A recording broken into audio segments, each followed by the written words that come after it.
I'm gonna bring up. I'm gonna go ahead and bring up your boy Untrackable. What's up, man?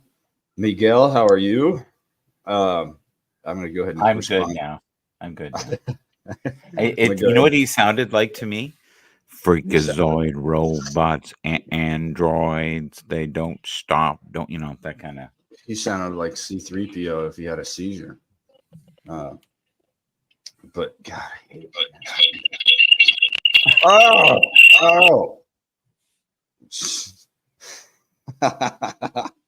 sorry, I had to fix that for him. I'll go ahead and respond to what Glick asked me. Weekly bro check. My week's been very uneventful, actually. Um, I feel like we did something this weekend, but hell, I can't remember what it was. During the week, I mean, I didn't do too much. Just doing a lot of taking care of the kids.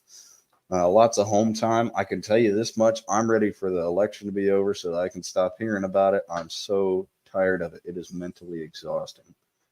Uh, Everybody's decided by now at this point, so I've given up on every time I see something come up on a feed, I just swipe straight past it. I'm trying to get the algorithms to walk me away from all of it. But other than that, I've actually had a really good week. I've been feeling really good. My back's feeling a little bit better. I actually Good. went out and mowed the lawn today, so and I'm not hurting too bad. I just got out of the shower. My hair's all poofy and silky smooth. Well, thank you Uh, for sharing that. That's really good. yeah. All the Untrackable. How about you? We're going to start with you because I know Miguel likes to talk, so we'll let him go last. Well, I mean, it's only Monday, and I was lucky enough to have a Monday off. So I had a 3-day weekend, and everything went according to plan. I did not mow the lawn, but my back still hurts. But when the lawn is ready to be mowed, it doesn't matter if my back hurts or not. I have to handle that shit. You know what I'm saying? Yeah, I hadn't mown my lawn for a little over a month, so it was getting a little squirrely to say the least. Yeah, I definitely run into those moments where it's like my time is free to mow the lawn. However, you're going through a torrential downpour, hurricane, whatever, and it's like my mower just can't handle wet grass. Yeah, But then there's times where it's absolutely perfect, but you got to work on the weekend, and it's like, oh, well, thanks a lot, timing. Next thing you know, it's like, hey, everything aligns except for the grass is like a foot tall. It looks like a wheat field, and yeah, I'm on less than a quarter of an acre, like a 0.24 of an acre, and most of it is house. So when the grass gets like that, it's like everybody starts looking at you like, "What's wrong with these people?" Yeah, it's cutting grass though to me, and in the end, it's like, hey, I'll cut it when I cut it. Mind your business. yeah. Kind of. I had that moment over a few days ago. My neighbor was. You usually keep up on your lawn pretty good. Like I usually keep it really nice and manicured. I had a issue going to the hospital a couple weeks ago, and so I haven't touched it in a while. And they were like, Are you okay?" I was like, "I'll get to it." And I think that connects into like the men's health thing a little bit, where it's like, yeah, you have these manly responsibilities, whether it's your relationship or your property that other people are looking at and judging you by. But at the same time, it's like, go ahead and be strict on me. If I'm going to work and I'm you know working to own a property, Hmm? okay, I didn't mow my grass for a month. That means the timing wasn't right. But if once I do mow my grass, it's like it's not like there's feral animals coming out of my daggone gutters and shit. You know what I'm saying? It's like, come on, man. Like you gonna spend more of the HOA money writing me a letter telling me that I need to mow my grass than you will providing any other service in the HOA. It's like I'm just paying for paper for you to complain about me. You know what I mean? I'm so glad I don't have an HOA. Miguel, how about you? How have you been over the last week? I've been promoting this show. I've been As you talking should. It's a to, great show. of course, I have, and I have been talking to quite a few people who are qualified to come on the show, and told them about what the work that you're doing, and they're very excited. I just did a search on Twitter, and Monday is a big mental health day all over the world. I didn't know that. Did you guys know that? I You think do Glick that. done that, but I had no clue. I don't know. Glick's the one who started the show. I just run it. Kind of do Well, everything from this point on. well, Glick, I've been doing everything. He just kind of like pushed me and said, "Have fun." And then he hangs around and he doesn't say anything, doesn't really add any sustenance to the show. He just kind of exists. So he was good last week. He was great last week. You were great last week. You were. I'm great every time I'm on a show. What are you talking about? Last week. So the humble piece is still a piece. Is that what you're saying? Yeah. I'm very humble. I'm very humble. No, actually, and to answer your question, Mental Health Monday, I knew that was a thing, and that was the whole reason I wanted to do this show in particular on Monday. And I kind of, well, not that I had to push anybody. I just had to tell the guys, look, we're doing a men's mental health show on Monday. Who wants to be a part of it? So me, I want to. I'm fucked up. Might as well. Yeah, Glick's Connor, just you so don't enlightened. really think that though. No, I realized that I have flaws, and genuinely, the reason that I wanted to be a part of the show is because I realized that I have flaws and I have problems and I have issues, and sometimes it would have been good for me to hear some things while I've been in my low points. So I was like, if I can be a part of this, and maybe somebody can hear me or hear us at their low point, maybe I can make a difference for them. Chaka, yo, what's up, buddy? Oh, good. He's coming up, aren't you? We gotta get him up. There's to me, there's been very important times when I was told to suck it up, and I did. But then at the same time, there's been very important times where an elder, a mentor, somebody that knew what I was going through from my perspective, a male leadership that just grabbed me and was like, "Hey, we need to talk about what's going on.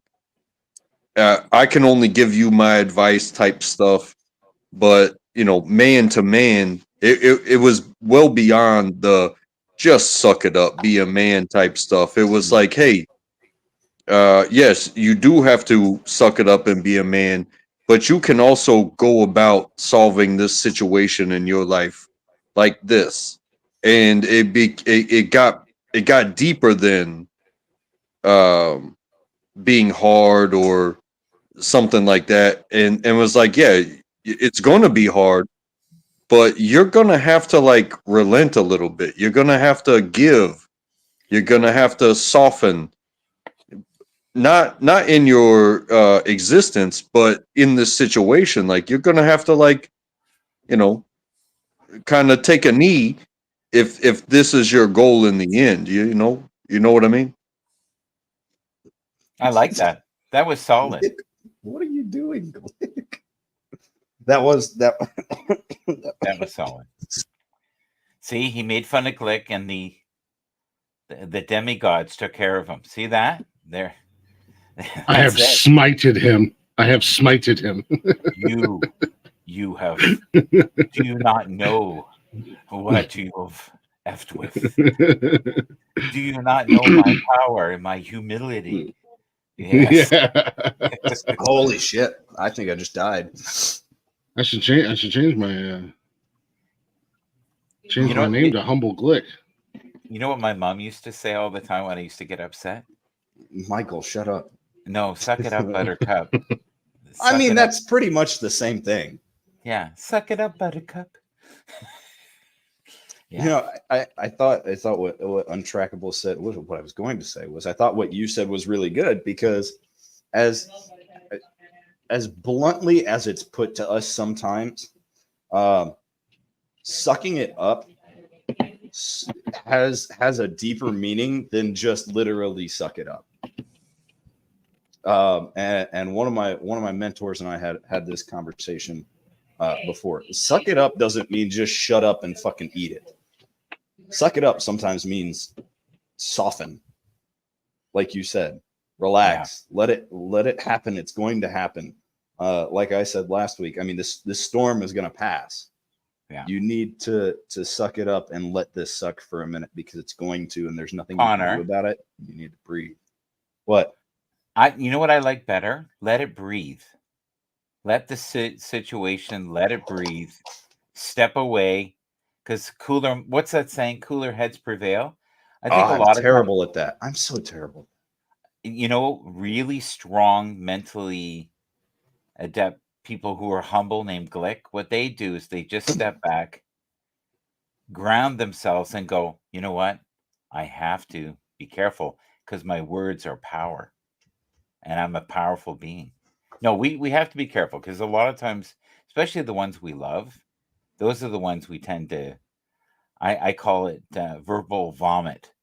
We lose our minds, say all this, and then go, oh no, what was I thinking? I should have thought. Maybe I wasn't thinking. I'm going to be paying for this forever. So yeah, soften is nice, but let it breathe. Let situations breathe. And know too, a lot of times, one of the things that used to help me is, if this person is driving me crazy, what are they like to themselves? They must be driving themselves right around the bend. Because very Some few people love themselves. Fucking weirdos. You know what? A lot, though, that's a facade. That's a huge facade. Oh, he's hugging himself there. There you go. Glick, add something besides hugs.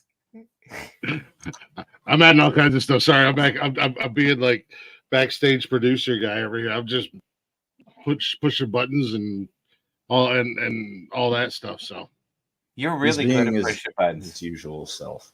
I'm very good at pushing buttons. Trust me. Are you hurting right now? Have you maybe entered into an alcoholic daze yesterday? Were you dazed and confused for so long? Yeah, no. Yesterday was it was a long weekend. It's been a long last few weeks, and there's no like slowdown in sight right now. But it was a long weekend. We actually had a really good weekend. Blaze came up. We did the show live at Buckeye Axe Throwing Saturday night. We had an absolute blast there Saturday night. Yeah. A little something from Saturday night. There you go. Now so are you guys like an 80s trio type of thing? Like Kid and Play? Yeah, like an 80s hip hop type thing. Somebody said that we look like a Saved by the Bell extras. So that was Vanilla Ice and Vanilla Ice Cream. Yes. Yeah, no, we had fun. So it was a very long day and night, Saturday night, and yesterday, Blaze came over and we worked on some podcast stuff and kind of hung out for a little bit. It was cool. It was a low key Sunday. Kind of shot the shit for a little bit, just hanging out outside of the show. It's nice. It's nice, right? Yes. Yeah. Oh yeah. Is Blaze ever been on the show? Because I used to talk to Blaze all the time. I don't know if you know this. Yeah. When I was on Haps late at night, and he was usually in a Bob Marley state, and we would have really deep conversations about life and mental health. Believe it or not. Peter Piper. I don't know if you remember some. I don't know if you remember some. Yeah, Blaze comes up on Saturdays every once in a while. He'll pop in here every once in a great while. He's on Saturdays more often than not. Because that's kind of his night to cut loose and have a good time, which is what we're all doing on Saturday night. We're all having a good time and hanging out. Then him and Jeff do a show on Friday. He just kind of pops in and out whenever he feels. I think he's on his way home tonight, so he's definitely got his ears on. He said he wanted to listen. So Oh, good. he's Well, he's heading we're he's saying heading home good today. things. We're saying good things. Matter of time before he moves up. You're breaking up real. You're breaking up really bad, buddy. He loves the area. Connor, do you have an agenda tonight? I think Glick had a pretty good topic. This topic actually came from Glick, but I think we're going to get into that after we run to break. Wanted to make sure we got I love the that weekly song. bro check out of the way. I was going to hear a little more from Glick and his previous week, but he's been so in and out with his microphone and his internet. Yeah, no, my week's been good. Just busy. I'm constantly doing something all the time. So Did your fiance just run by saying, I got to shit, I got to shit, I got to shit? I think she did. Or Yes. But she turned on the bathtub, so I don't know if I should be concerned or not. So I think all she said was shit, not I have to. Maybe she was worried the water. I forgot I put that stuff in there. It's probably eating the fucking pipes, and we'll have another leak. Oh, she poured some industrial cleaner down our drain in our bathtub, and she forgot. So she was no, man. Yeah, I don't have any complaints, man. It's just busy. I know next week we will be in PA. Nikki's son is coming home from Italy for a few days. So she wants to go see him. She hasn't seen him in about 2 years. Year and a half, yeah. Yeah, year and a half. I thought you were just in there. I was. No, Christopher and Ray are going to ride down to the airport with mom and dad. Okay. Good talk. He's smart. He's smart. He's got it. He's clicked up. He's well trained. He's done it a few times before though. So Happy. I don't know a lot about you except the last time I was here. And how did you meet these individuals? I'm just curious. Just by like I would say best is like I'm a surfer of the panels, but my first panel was back in February, and it was a big panel, like 10 people every night, and it taught me something about how to conduct myself in public on these panels. But Yeah. at the same time, once you learn how to conduct yourself, you can fine tune how, like, what's going on with you that brings you to this panel. So, like, the idea of Men's Health Monday, Mental Health Monday, however you want to put it, like, it means something to me. But I've I've had the clown like flexed out of me. Like I've been what do you call exercised of the internet clownship within me. So yeah, I don't play stupid games, and I'm not messing with anybody. But to come within, you notice age ranges and mentalities, and you tend to get in where you fit in. And I always say, if you do the same thing at the same place at the same time, you're bound to make a friend. So yeah, that's me in a nutshell. So were you basically saying that this is an older panel? Is that what you're saying? Well, I'm not gonna sit here and Especially Glick. say older, but the feeling that I get from it is almost like siblingry. You know what I mean? Really? So do you feel like Glick and I were siblings in another life, or you're talking about Connor and Glick? Glick's more like I'm just like generational, like time frames of existence. So, like, I'm not gonna sit here and guess your age range or guess his age range or guess anybody's age range, but the thoughts that we seem to be talking about, the situations, our wives walking in while we're talking to each other, and then all of a sudden it's like, hey, do I let her embarrass herself, or do I have to stop what I'm doing so we can actually handle like family business? He's smart man.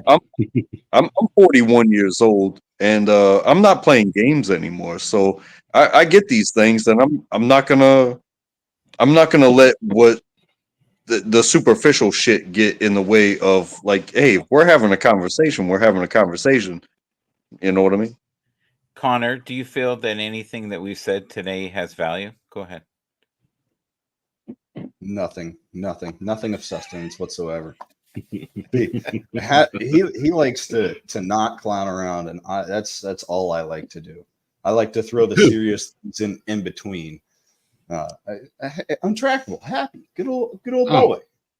I think it's funny though. You talk about the age range of I have 0 friends under the age of 30, and primarily my closest friends are, well, not including Doc. Doc is the only person that I am like genuine friends with who's younger than me. Right. But we have shared experiences. All of my friends are between 10 and 20 years older than I am. And in Licks Cakes, a couple centuries, but you can't really do anything about that. I figure I'll fit in at the nursing home in a couple years. I've walked with kings, danced with gods, and drank with fools. He's the one who shot Achilles in the heel. Yeah, No, I didn't. I think you forgot one, and farted in the wind. Yeah, Always fart in the wind. fart in the wind. Never All we are against it. Always into it. All we are is farts in the wind. Yeah, I think we got something. Yes. Connor constantly is having to talk. See, he's managing. You're managing. That this is good. Yeah. No. We You handled that well, though. I was impressed. No. Yeah, her son's in the Air Force, so he's been stationed in Italy for like the last 5 years, and he's only been home a couple times. So it was kind of like we were kind of planning it, impromptu-ish trip, and I was just like, I'll take the couple of days off at work. It ain't that big a deal. I said, hell, I can take my laptop with me and still do what I need to do. So she was kind of mapping things out still, because we're going to go pick him up at the airport. She's going to look so nice going to Pittsburgh International in all of her Browns glory, because she lost a bet last year when the Browns beat the Steelers. So she will be decked out that Sunday and all Browns, and her family is all Steelers fans. So she's going to get disowned Sunday. Well, they must have been happy this Sunday. Oh my God, that was insane. Holy smokes. Speaking of which, has anybody checked on Tony? Is he good? Is he a good place?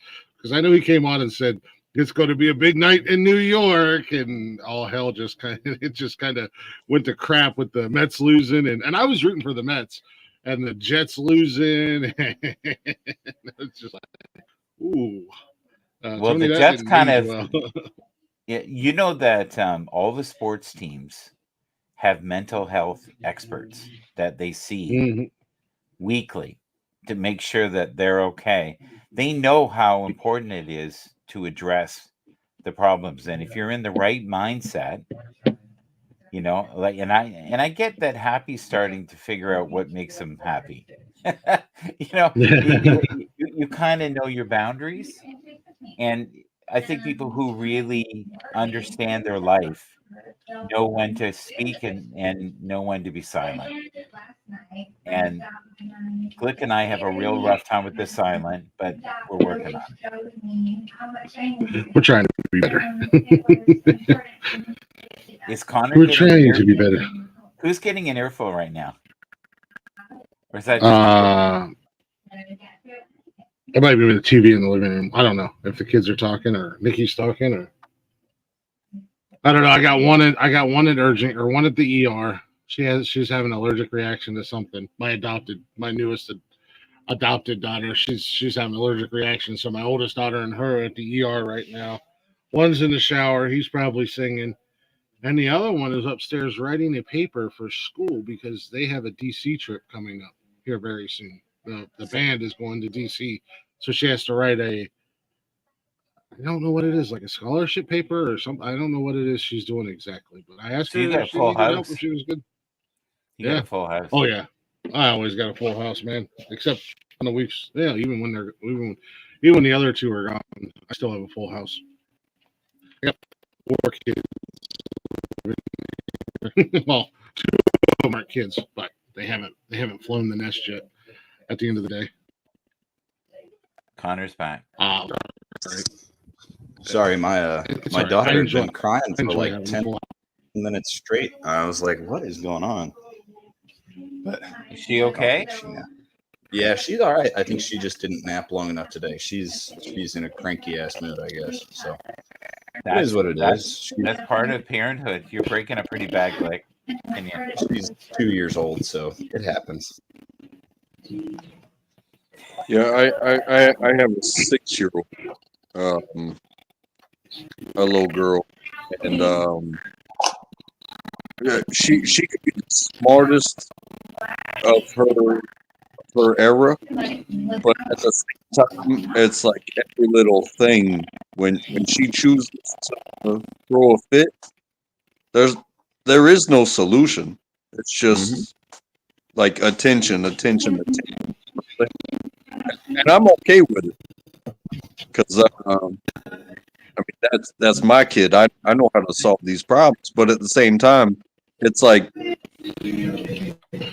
there's no real problem because when there's real problems, either we all see it and everybody in the area reacts, or it's undeniable what you know are dealing with. But when it comes to emotions, and there is just no solving them, it's like, oh, okay, well, you know, all I can do is smile in your face and give you a big hug. But you know, yeah, let's go for a walk, and you're still mad. You know what I'm saying? Mhm. I've got 3 of them, and she's the youngest. She's only 2, so I've seen the tantrums and the sleepiness, and so I can tell the difference between like she's actually upset and she's just like tired and cranky and pissed off at the world. So I think that's all that's going on. So when we go on break, I might be a little late coming back. I think I'm going to try and get her to sleep. She's already had dinner, so we're going to put her down to bed a little early. Yeah. So what do you do? Yep. Tell her a story or something, and that just eases everything. I usually play 1 or 2 songs for her on my guitar, and then that'll calm her down, and then I lay next to her until she falls asleep. Because if I just leave the room, she loses her mind.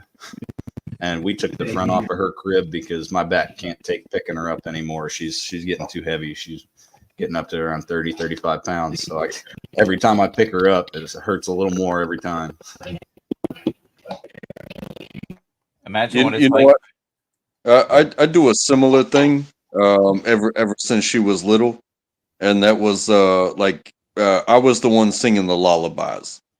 Mm-hmm. So I would pick the songs that I could remember, like the Star Spangled Banner and these simple little country songs, and I would wind up singing myself to sleep and waking up about 2 o'clock in the morning and being like, oh, I had other stuff I was supposed to do, but if I move my arm, I wake this kid up. Mm-hmm. You know what? I've got an excuse. The world can kiss my ass. I'm going back to sleep with my kid. You know what I mean? Mm-hmm. I'm with all my kids. All 3 of them have been music babies when they were little, like 6 months old and younger. If they get upset, I would play them music, and it would stop them in their tracks, and that would calm them. And so I ended up using that as they got older. If they're having troubles going to sleep or something like that, I'd play them a song or something on my guitar. And on top of that, it helps me learn the guitar a little bit more. So kids don't care if you screw up. They're just like, oh, Dad plays the guitar. Dad Yeah, and cares. sometimes it was that screw up point where I realized that I messed up because I was falling asleep while I was talking. And then I look over and it's like the kid's already asleep. So then I can just forgive myself and just be like, all right, I'm not going another round. I'm just gonna close my eyes and You know, hang on tight. Mhm. That's all you can do, brother. Where are we at, Glick? Are you alive? Is your internet working a little better? Are you ready for the topic? Click. Okay, there we go. My buttons weren't working. I may have to refresh my page. Yeah.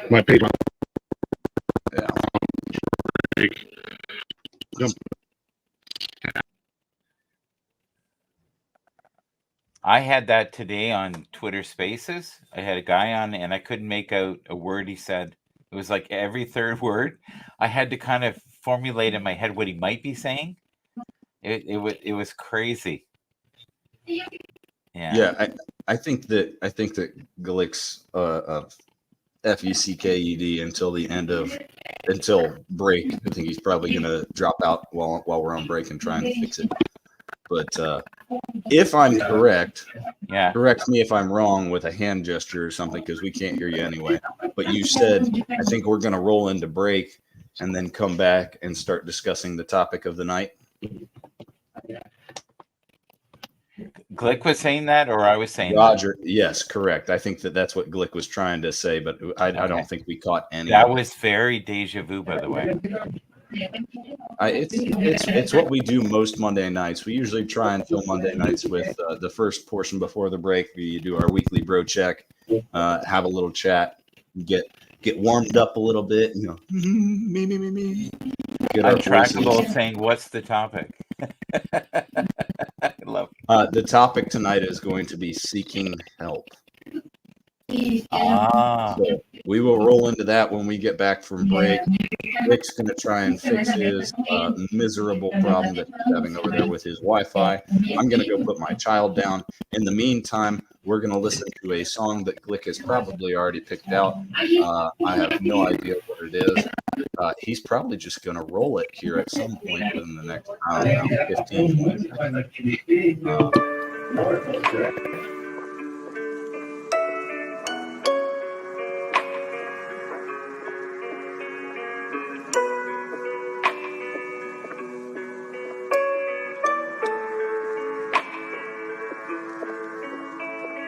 I see your hazel eyes staring back at me, remembering what you said to me when you left with no goodbye. Had to ask myself why I didn't let myself cry. Was the time felt you into me, felt so special when you looked at me. Still remember, baby, the way you made me feel. What changed? It's so hazy. You can call me crazy, but maybe you should stop and think. Been down this road before, looking in the rearview. It was only me and you. Why can't you see?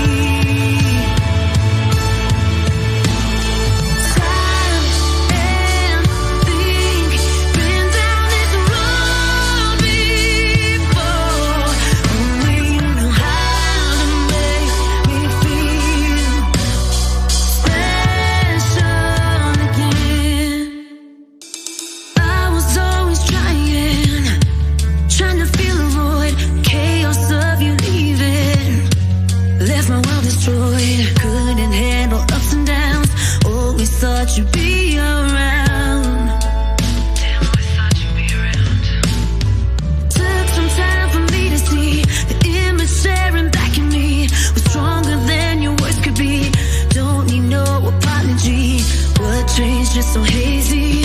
You can call me crazy. Maybe you should stop and think. Been down this road before, looking in the rearview. It was only me and you. Why can't you see? Stop and think. Been down this road before.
All right. Hopefully my mic is better. Hopefully it's working.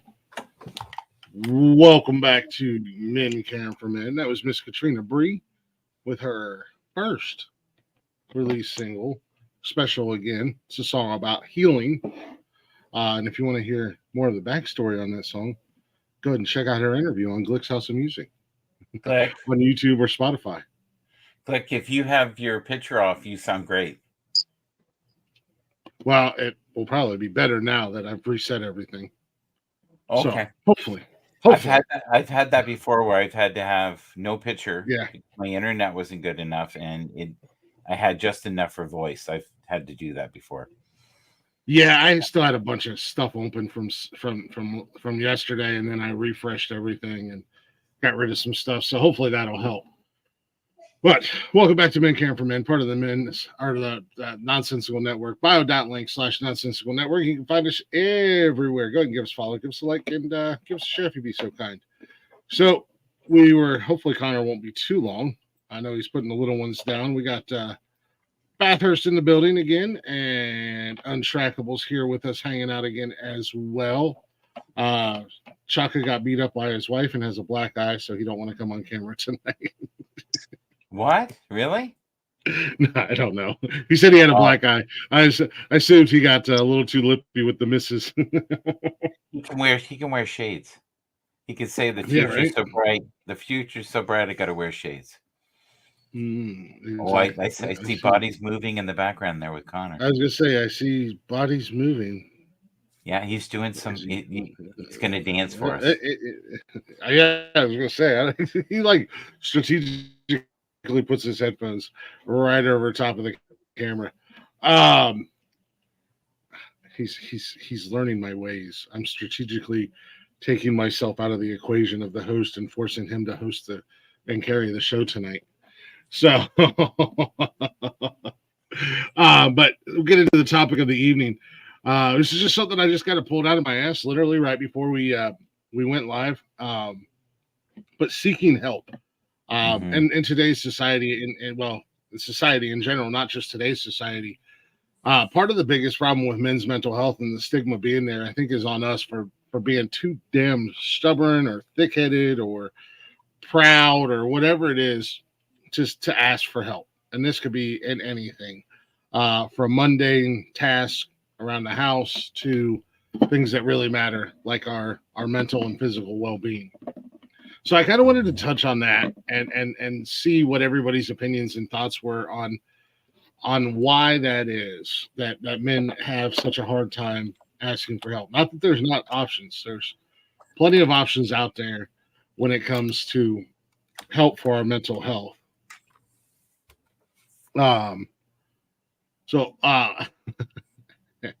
Happy. I just seen that. I've been over here in my own little world today. I was gonna just kind of start with you, Untrackable, and see what your thoughts and opinions are on that, and kind of work our way around, and it's kind of like a little roundtable discussion as far as why there's such a problem with men asking for help or seeking help. It is a tough one, but the first thing that comes to mind to me is that there's levels to it. Yeah, because like you said, it's like people don't want to give in, especially young brave men. They don't want to give in to go ask for help.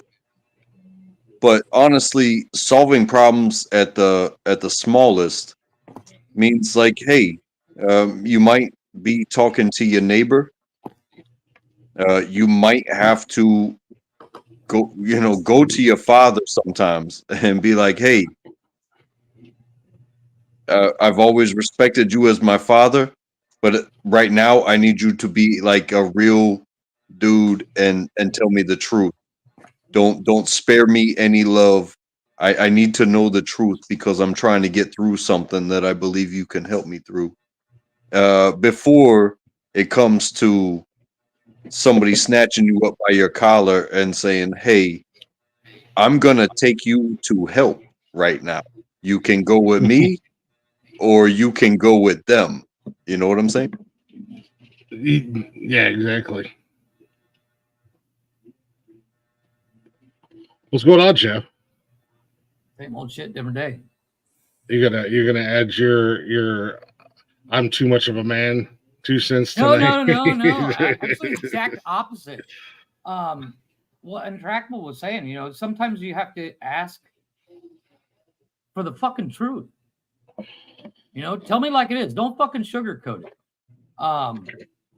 But there's also the times where it's like, I just can't do it. I need help. It's not shameful to ask. Yes, it's embarrassing, and you pray and hope that nobody finds out that you asked for help because you fear the ridicule of you fucking couldn't do that yourself, you fucking idiot. You know, that kind of thing. But no, I 100% agree. Asking for help is not. There's no shame in it. There shouldn't be. Unless it's like, you know, changing your oil, then you're an idiot.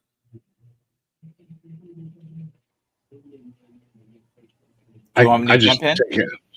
I No, just go take ahead. it and pay somebody to change my oil. So Hence why you're the idiot. Yes, thank you. not that I can't do it, I just don't want to. But go ahead, Michael. I'm going to reframe it if it's okay. There are people in our lives that want to help us, but also want to be in a position of being respectful of you and what you need.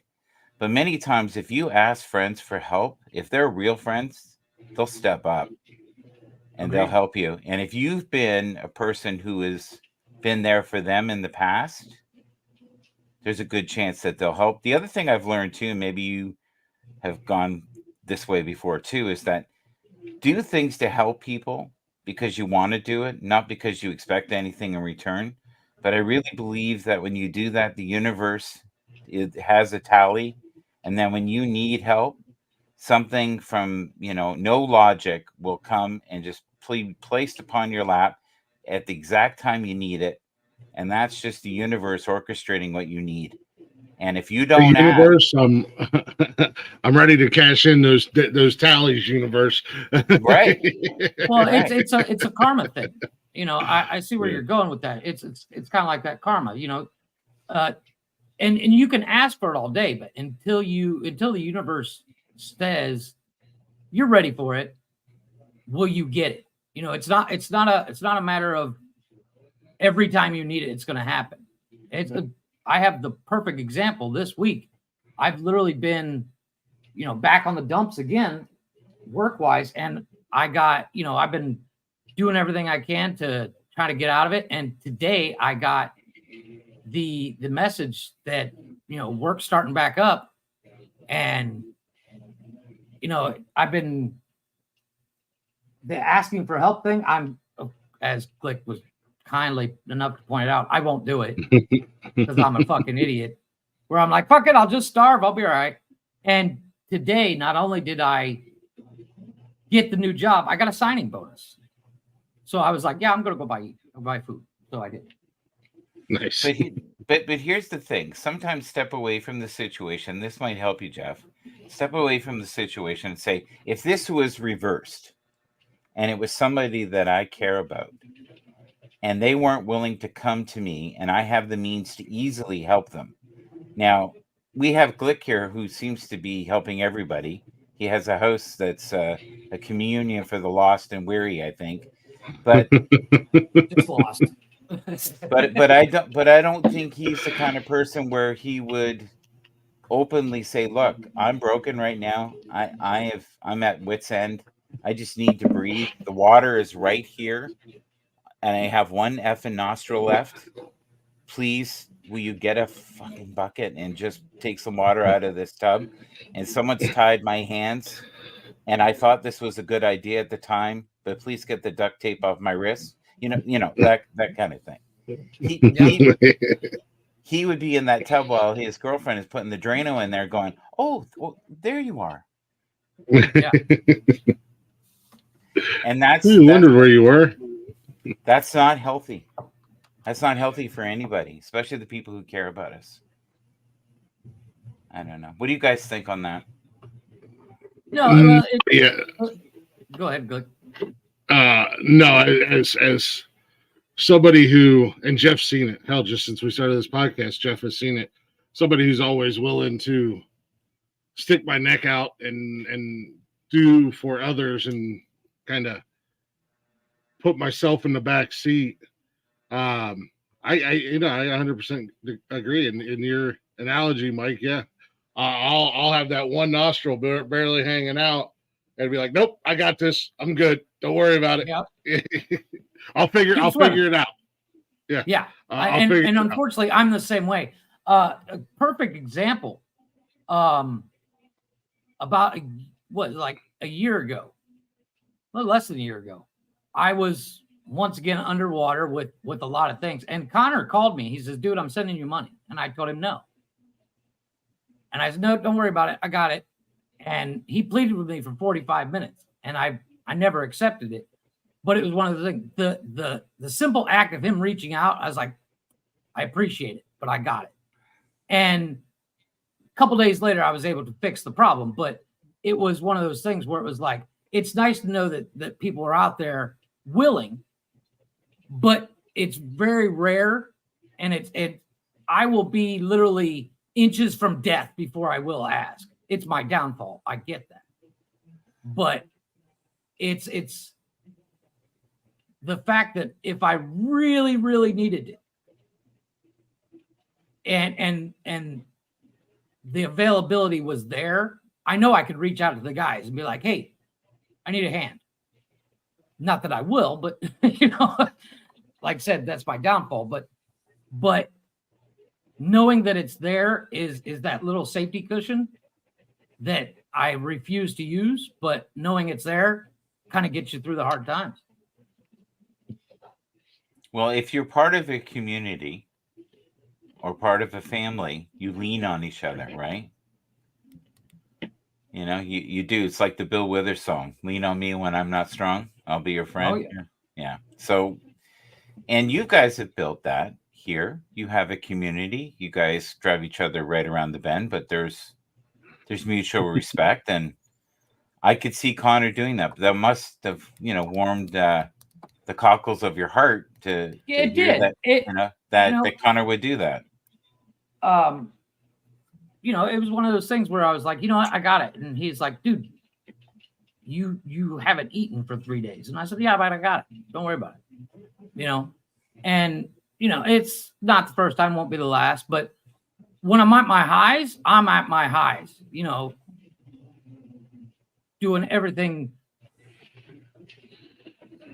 to the point where there's not a care in the world, but on my lows, it goes low. And, knowing that guys are there to help out when that issue arises is nice, but I don't like to get that burden. I don't like to put that burden on people. I get it. My fan. I'm sweating balls here. Right? Well, because you're talking about feelings. He's out of his normal zone. Yeah, he's out of his element. Yeah. And now I think. Go ahead.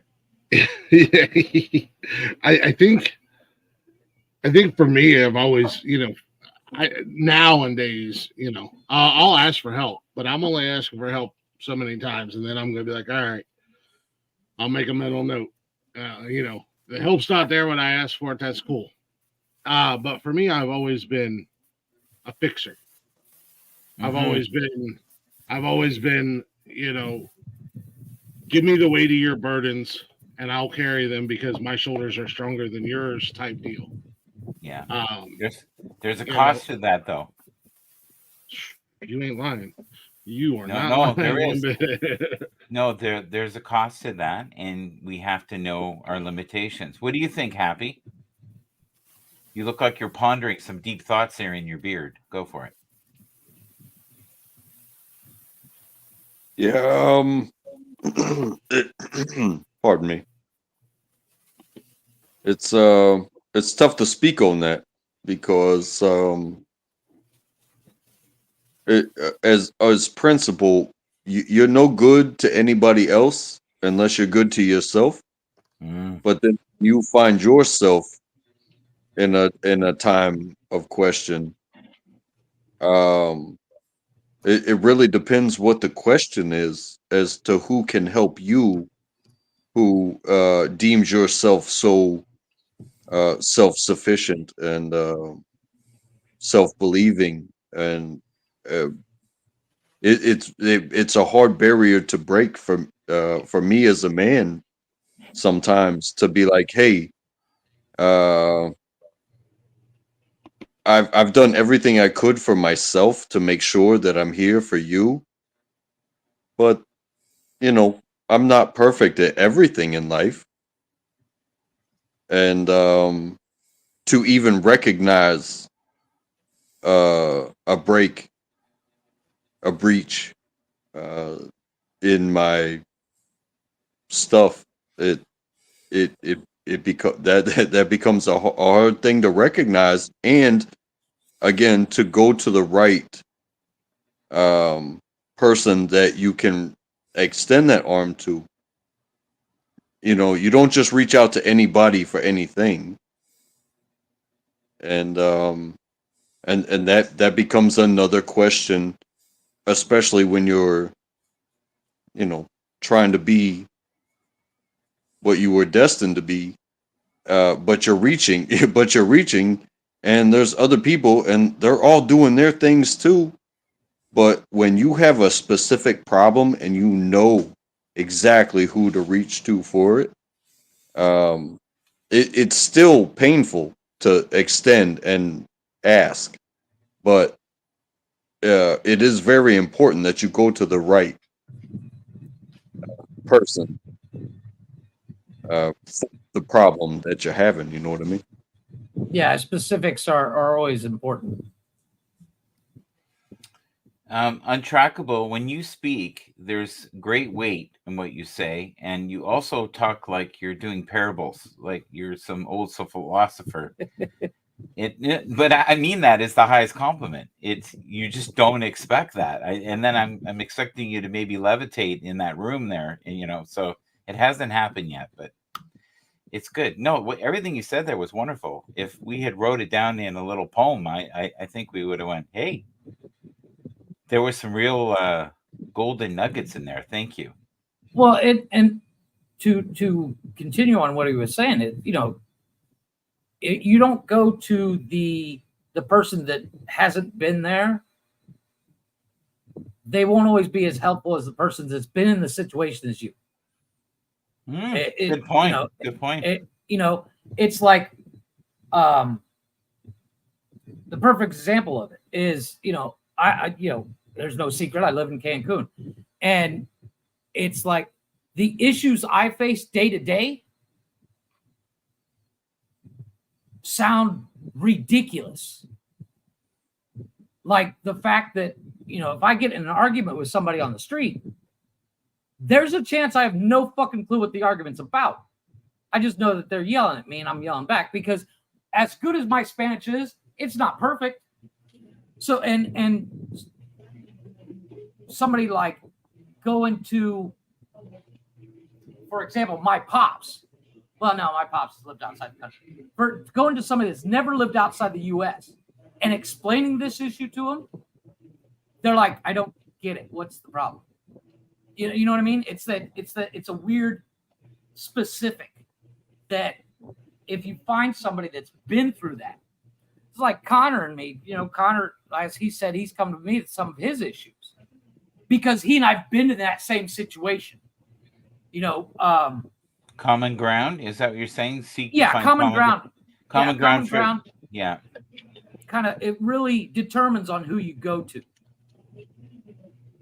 Yeah. So you're saying if I was to go to Glick with my ego problem, we have common ground there. We have common ground there. Like, yeah, it's not an ego; it's confidence. Just keep telling yourself that. yeah. It's like that saying. I'm not, I'm just detail orientated. Well, no, but it's the funny thing, and I've known Glick for God, so long it's ridiculous. Like it hurts my brain. It's coming. But- We're getting close to 30 years. Yeah. The thing is, Glick alone and Glick on the show, two totally different fucking people.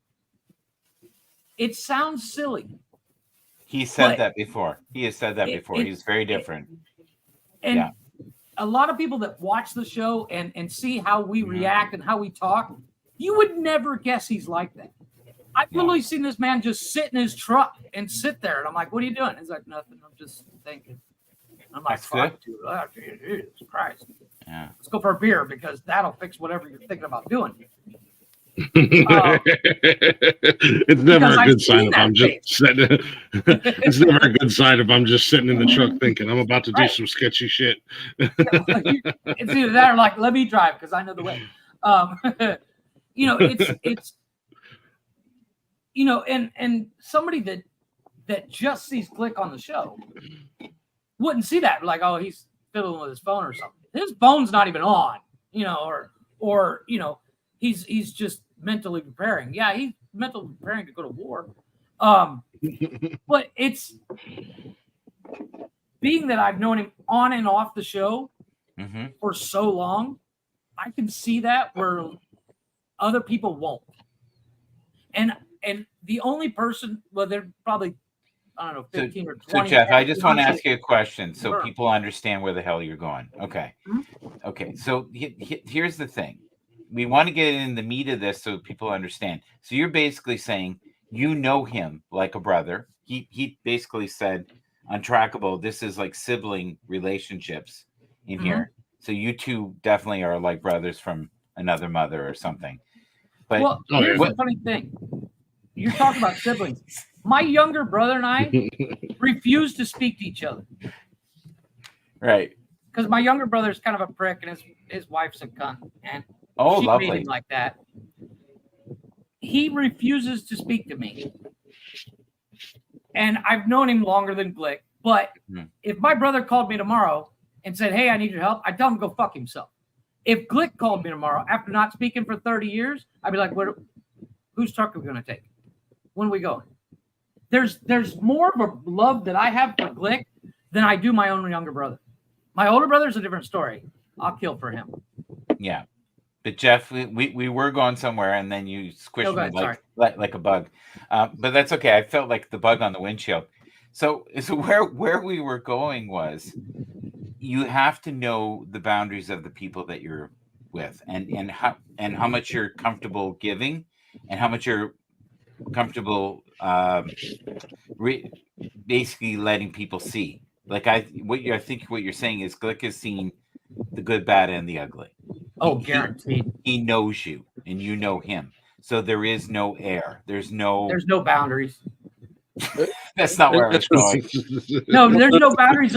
There's nothing that I wouldn't call Glick and be like, hey, dude, you'll never guess what just happened. And There like, has there's to be nothing I wouldn't tell him. something about if you're seeking help for an issue, you have to be honest about the issue. You have to be forthcoming. You have to be honest with whoever it is that you find that's going to receive your problem, even if you choose them or you come upon them. If you're not honest about your problem, the person that you seek help with will not be able to fully correspond with a response. You know what I mean? Yeah. So Jeff, tonight, did you step up because you felt like Glick needed you? He always needs me, no matter what he thinks or says. Okay, you didn't answer my question. You just evaded my question. I'm actually tonight. The only reason I popped up is I got nothing to do tonight. Okay, so because I felt like you came up thinking, okay, he could use a friend.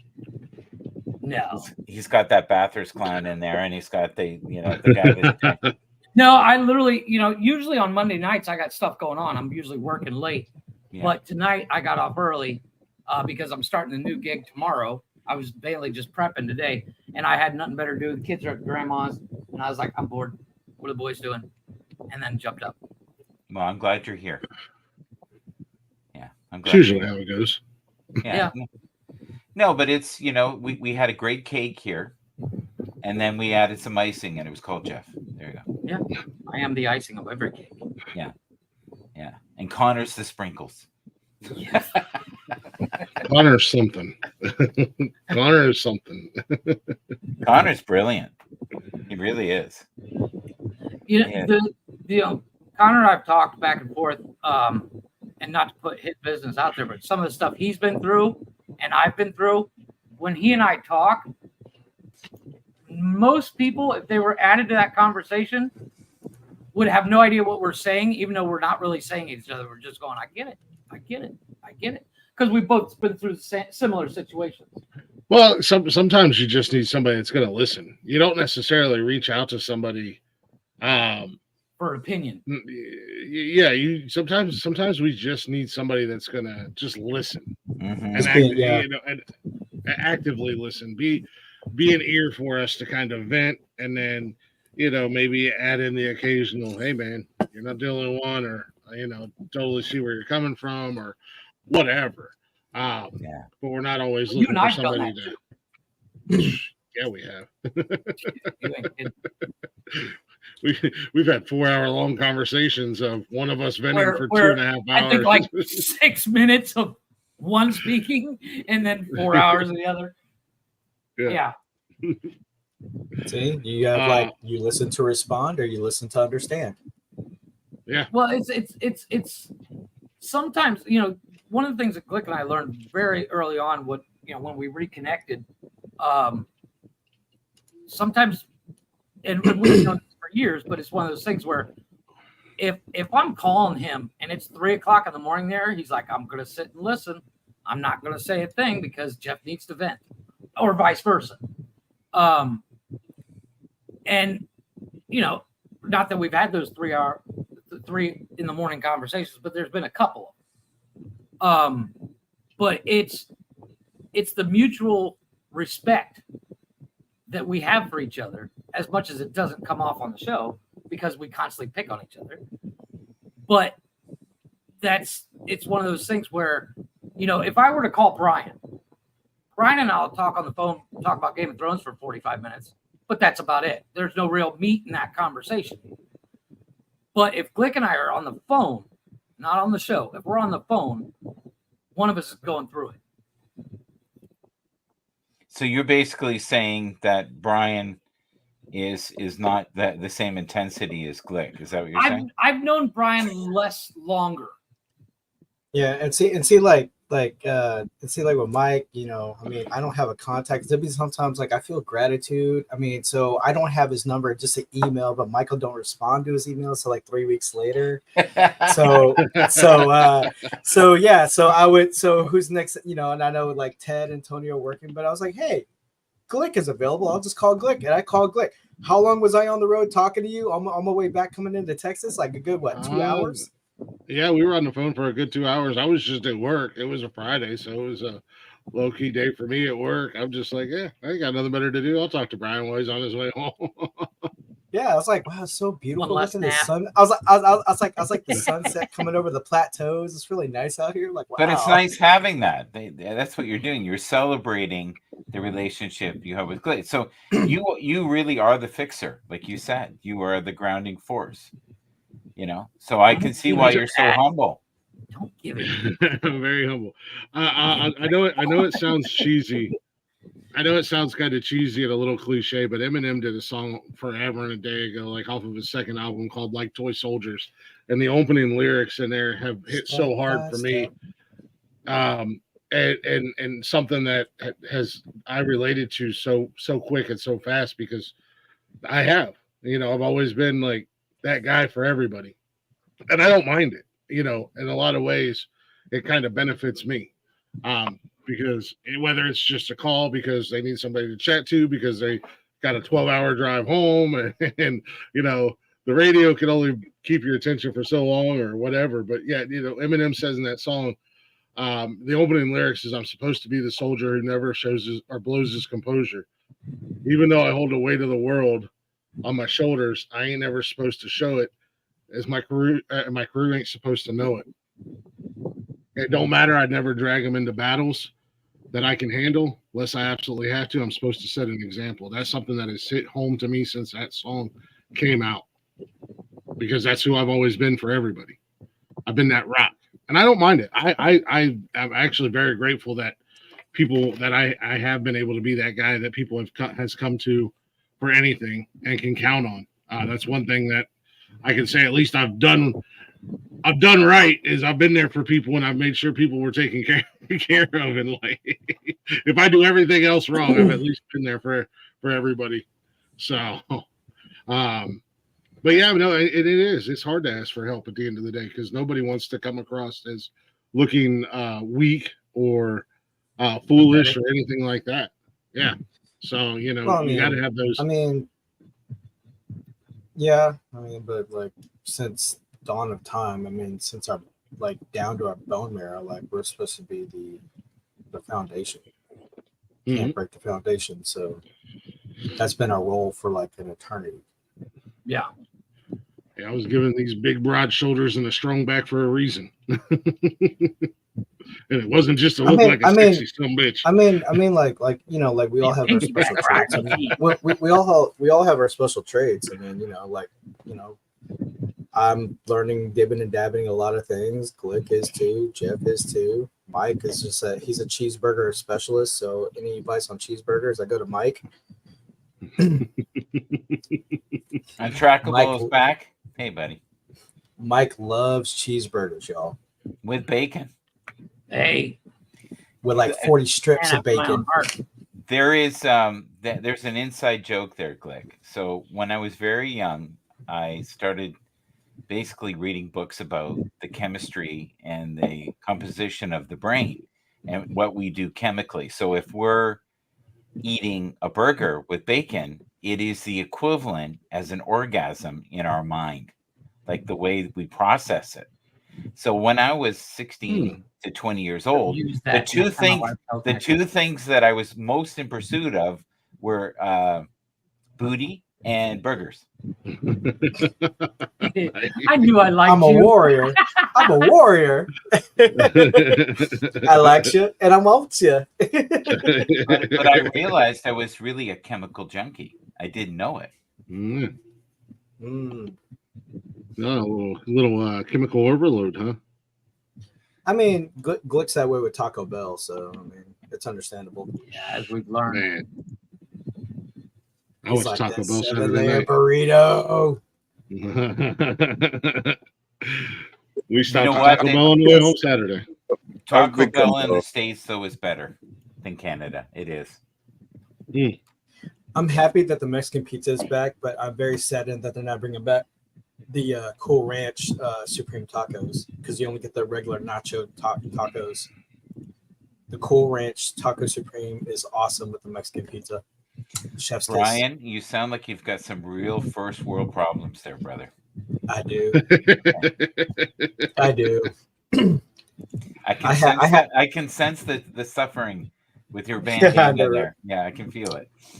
Yeah, I'm trying to keep all that anger like suppressed. Be like, ah. And plus, I'm having a bad hair day. So, can you answer one question about mental health instead of talking about burritos and cheeseburgers, just for a moment? So, when you're dealing with stress, right, or rejection, or you're feeling misunderstood or disrespected, what are some of the things that you do besides call Tony D? Go ahead. Take a drive, be out in nature, listen to instrumental music, or play Division 2 and start capping bad guys in the head. Okay. And when you're capping people in the head, are you ever screaming Glick's name or anybody else's name in this room, like yours truly? No, of course not. When I complete the level and I eliminated all the bad guys, then I show my gratitude. Yeah, I bet you do. I bet you do. My gratitude, yeah. And you go like this. Oh. Yes, I am gratitude that I did not get killed in this mission. Yes. I have gratitude that I did not waste all my ammo. I have Yes. gratitude that I eliminated the threat because my shooting has gotten better. Yes. So I am very grateful. I'm grateful I didn't go to Taco Bell before because I probably wouldn't have made it through the level. I get it. Yeah. Cheese. Well, I should have got the cheeseburger because then that way the endorphins and everything gets kicking and I'm like, See, he does Like listen. a Red Bull for He your does. brain. Yeah.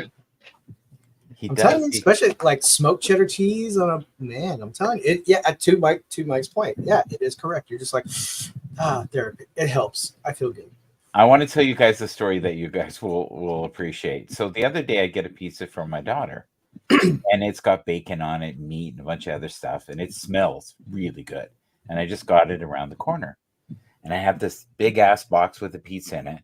And there's this woman who's in the elevator and she's looking at me like, you know, I just do about anything for that pizza.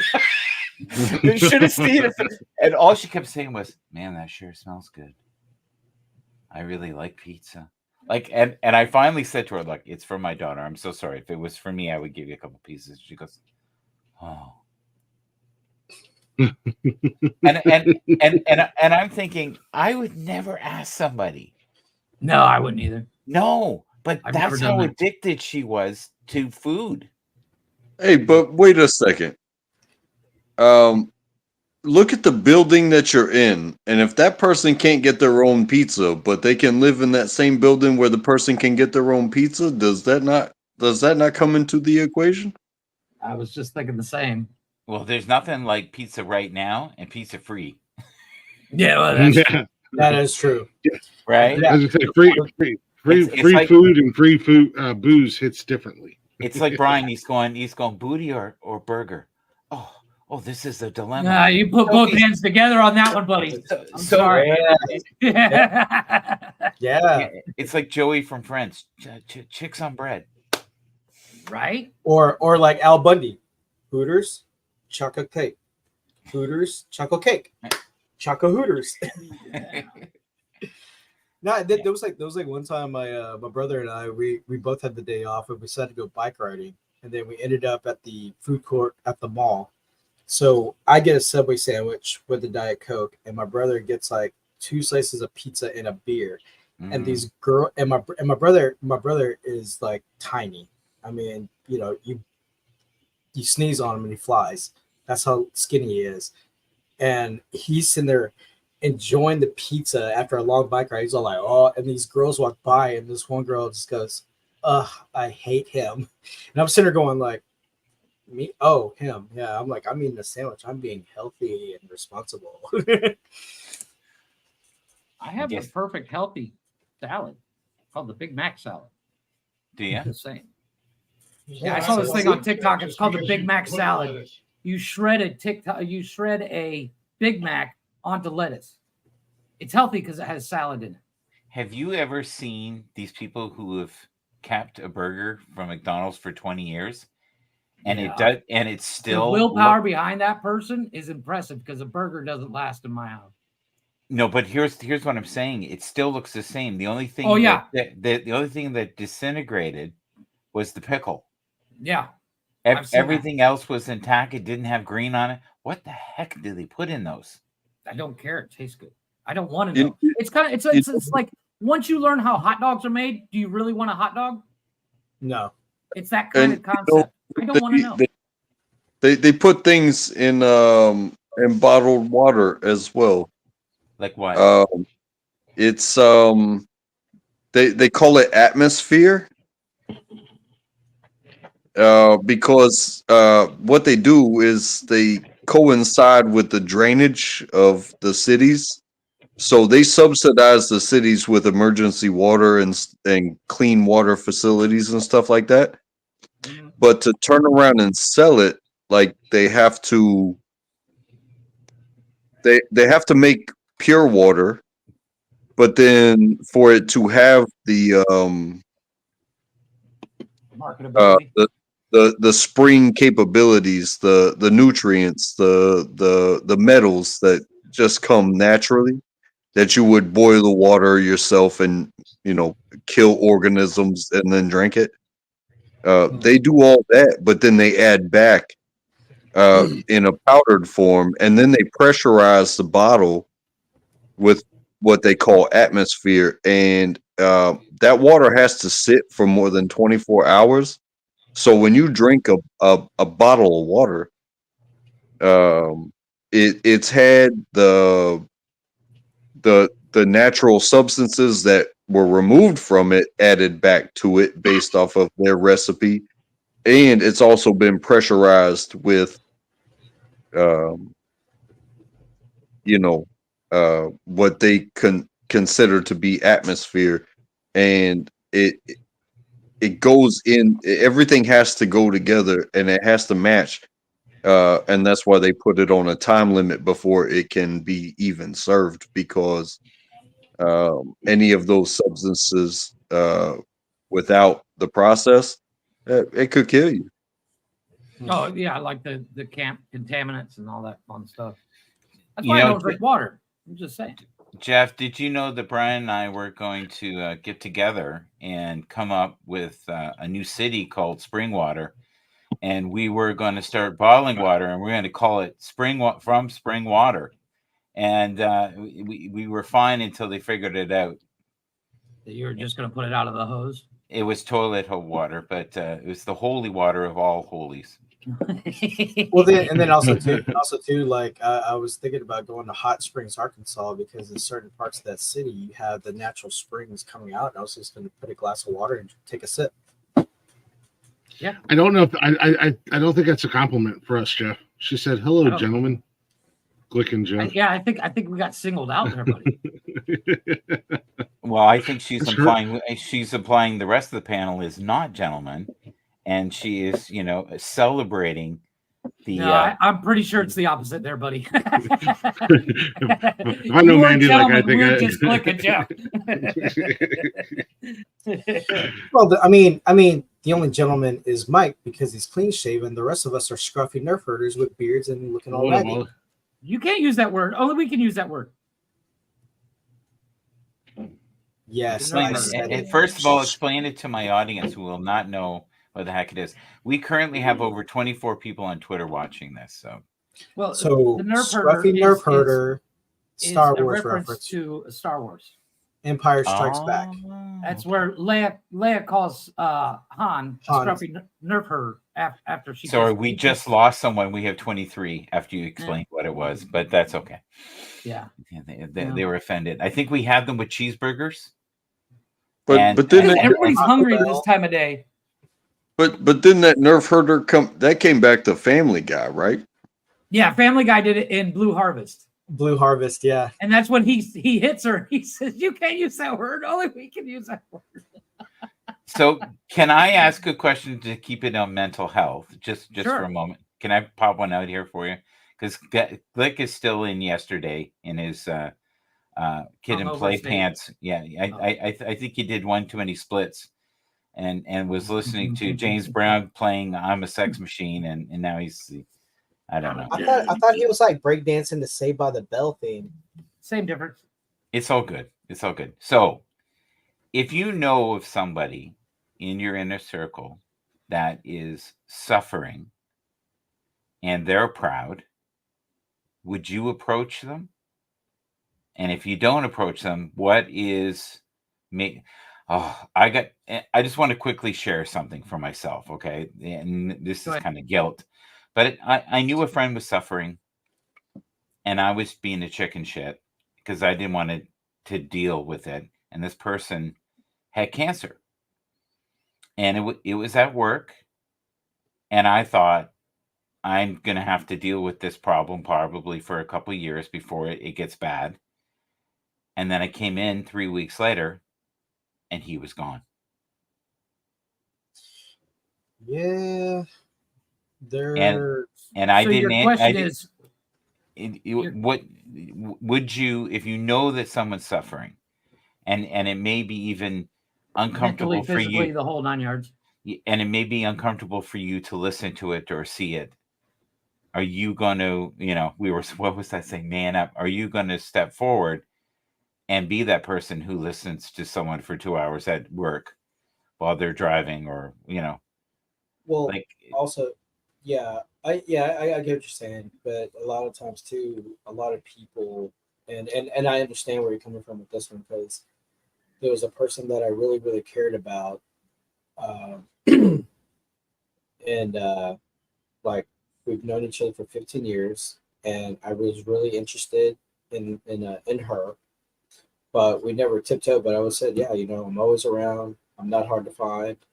We would make plans, but then she'd flake and all this other stuff. But I didn't know, like, later till other people that knew her, that she was going through something. But I'm like, I always talk to her like, what's going on with me. But then I'm like, hey, what's up with you? She goes, oh, just school, blah blah blah blah. Just kind of downplaying it. And then we were supposed to meet up back in 21. We were supposed to meet up for have Valentine's Day together, but she flaked, never heard, sent text like, hey, everything good or whatever. Then about, I think it was February 18th, then I get a text from mom saying that, hey, that they haven't heard from her. Have you heard from her? And I'm like, no, we were supposed to meet up for Valentine's Day and nothing happened. So she had like the medics and police go kind of do like a safety check at her apartment, and oh no. found out, she kind of, they ruled out as accidental. And I was like, so I but later with meeting with the family at the memorial, they were all saying like what else she was going through. I'm like, I'm sure it was weird because we've known each other for 15 years. I'm always telling her like what's going on in my mind, what's what keeps me going, because she asked me like one time like how, like, what stuff going on with the family tragedy that I have. She's like, how do I do it? How do I keep going? And I'm like, I just go, it's like I just try to focus on the task at hand and get that done. And I'll once everything's situated, then I'll decompress and all that other stuff. But it's just, I'm always telling her what's going on with me. But it was just like, at the same time, like, hey, what's up with you? What's going on with you? And she just downplays it. And it just kind of, it took me a while to get over it, but it just messed me for a while. Like, why couldn't she tell me? We spend a lot of time together. Why couldn't she tell me? Yeah. So, some people aren't ready, right, to share what's going Well, on. But if you've known somebody for a good amount of time and you're comfortable, you should be able to just say, hey, right. can I tell you But something? when it comes to that, it's like I'm that way. I don't want to put my burden on you. Uh-huh. Like it will take me, like, let's say I'm going through it. It will take me weeks before I'll finally break down and call somebody. It's one of those things.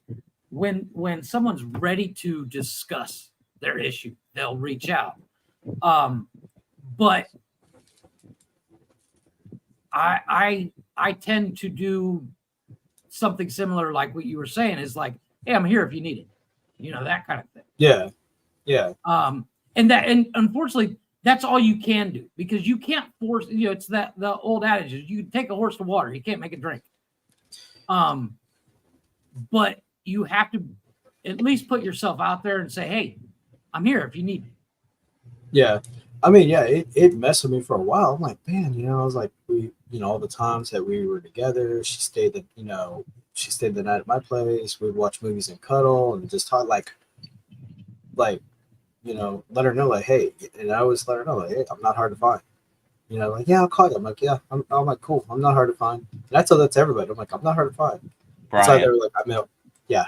you should read the comment, buddy. I think that was directed towards you. Oh, it's gone now. Oh, hindsight is perfect, but you can't play what should have done. Yeah, I know. Yeah. Like I said, it took me a while to get over it. Right. I think I sometimes just accepted it. I accepted it that you can only control what you can't control. Brian, sometimes when you can tell somebody's going through something, like Jeff said, and like Mike was saying, I'll get around. Sometimes, Jeff said you can lead a horse to water, but you can't make them drink. Sometimes you just got to point blank hit them up with the hard questions. Hey, what's going on? What's going on in your head? I know something's wrong. Just telling somebody, hey, that saying to some people, especially people who are, and I'll use myself for an example. That saying for me is like when you run into an old friend, like somebody you haven't seen in a few years, and you exchange phone numbers, and you're like, "Hey, let's meet up and do something sometime." Both of you know damn well you're probably not going to meet up and do something. That's how that I'm here for you statement comes across. And I know people who I've talked to personally that I've said, "Hey, if you need anything, call me any time of day and night. I got you." And then they'll call me and they're like, "Dude, we didn't think you were going to answer the phone." I'm like, "No, I fucking told you. I got you. What do you need? I'm the one that came to you and brought this up." Sometimes you have to be direct with people. I used to work with a guy, and it took me a little while to understand what he meant by it. But every day we'd leave. "Hey, Boozer, I'll see you tomorrow, Lord willing." And I was like, "What?" Lord willing, the creek don't rise. Yeah, I said, "What are you talking?" He was an older guy that I worked maintenance with, and I was like, "What are you talking about?" And he always told me, I was in my early 20s at the time. He always told me, "So one day you'll understand." And it did take me a few years, but sometimes things are absolutely 100% out of our control. But Yeah. there are things that we can control, and at least if you make that actual effort to go, "Hey, I know something's not right. I'm not going to just in passing tell you I'm here if you need me. Let's sit down. Let's go grab a drink. Let's go grab some dinner like right now, and we'll talk casually. And if the shit that you're dealing with comes up, I'm not going to force it out of you, but hopefully give you that peace of mind and that comfortability and like a safety zone or safety net where you feel comfortable to be like, all right, look, this is what's going on."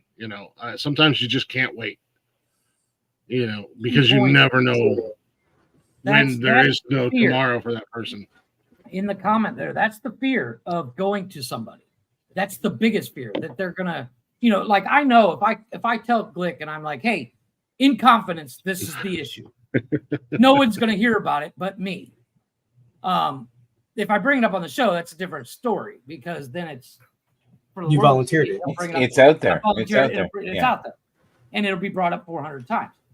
But if I call and I say, "Between you and me, this is the problem," I know that we'll never hear the light of day. But finding somebody that you can trust to do that is few and far between. True. That's the biggest fear that a lot of people have, at least in my opinion. Luckily, in this group, we have that where, like, if somebody calls me and say, "Hey, this is just for your ears." Yeah. Well, it's a steel fucking trap, dude. Nobody's going to hear it. Go ahead. But there is that, regardless, there's still that fear of, yeah, this is going to come back and bite me in the ass. Yeah. See, for me recently, most of my life has been pretty enchanted. I have to admit, most of the problems I've caused myself, right? So I have no one to blame. It's about myself. But my mom died, and my mom died this year. And my mom was suffering, and she had cancer, and I was very grateful that she had left the way she left, and it was kind of on her own terms. But then when she was gone, I realized how much of a grounding effect she was in my life, my whole life. And that's when it hit me. And I think that's the first time I'd ever really felt a sense of loss or not feeling completely stable. And all of us go through grief. And if you live long enough, like once you get to my age, 61, people around you start to drop. Mm-hmm. Especially the next generation. And I remember you were saying about an old guy.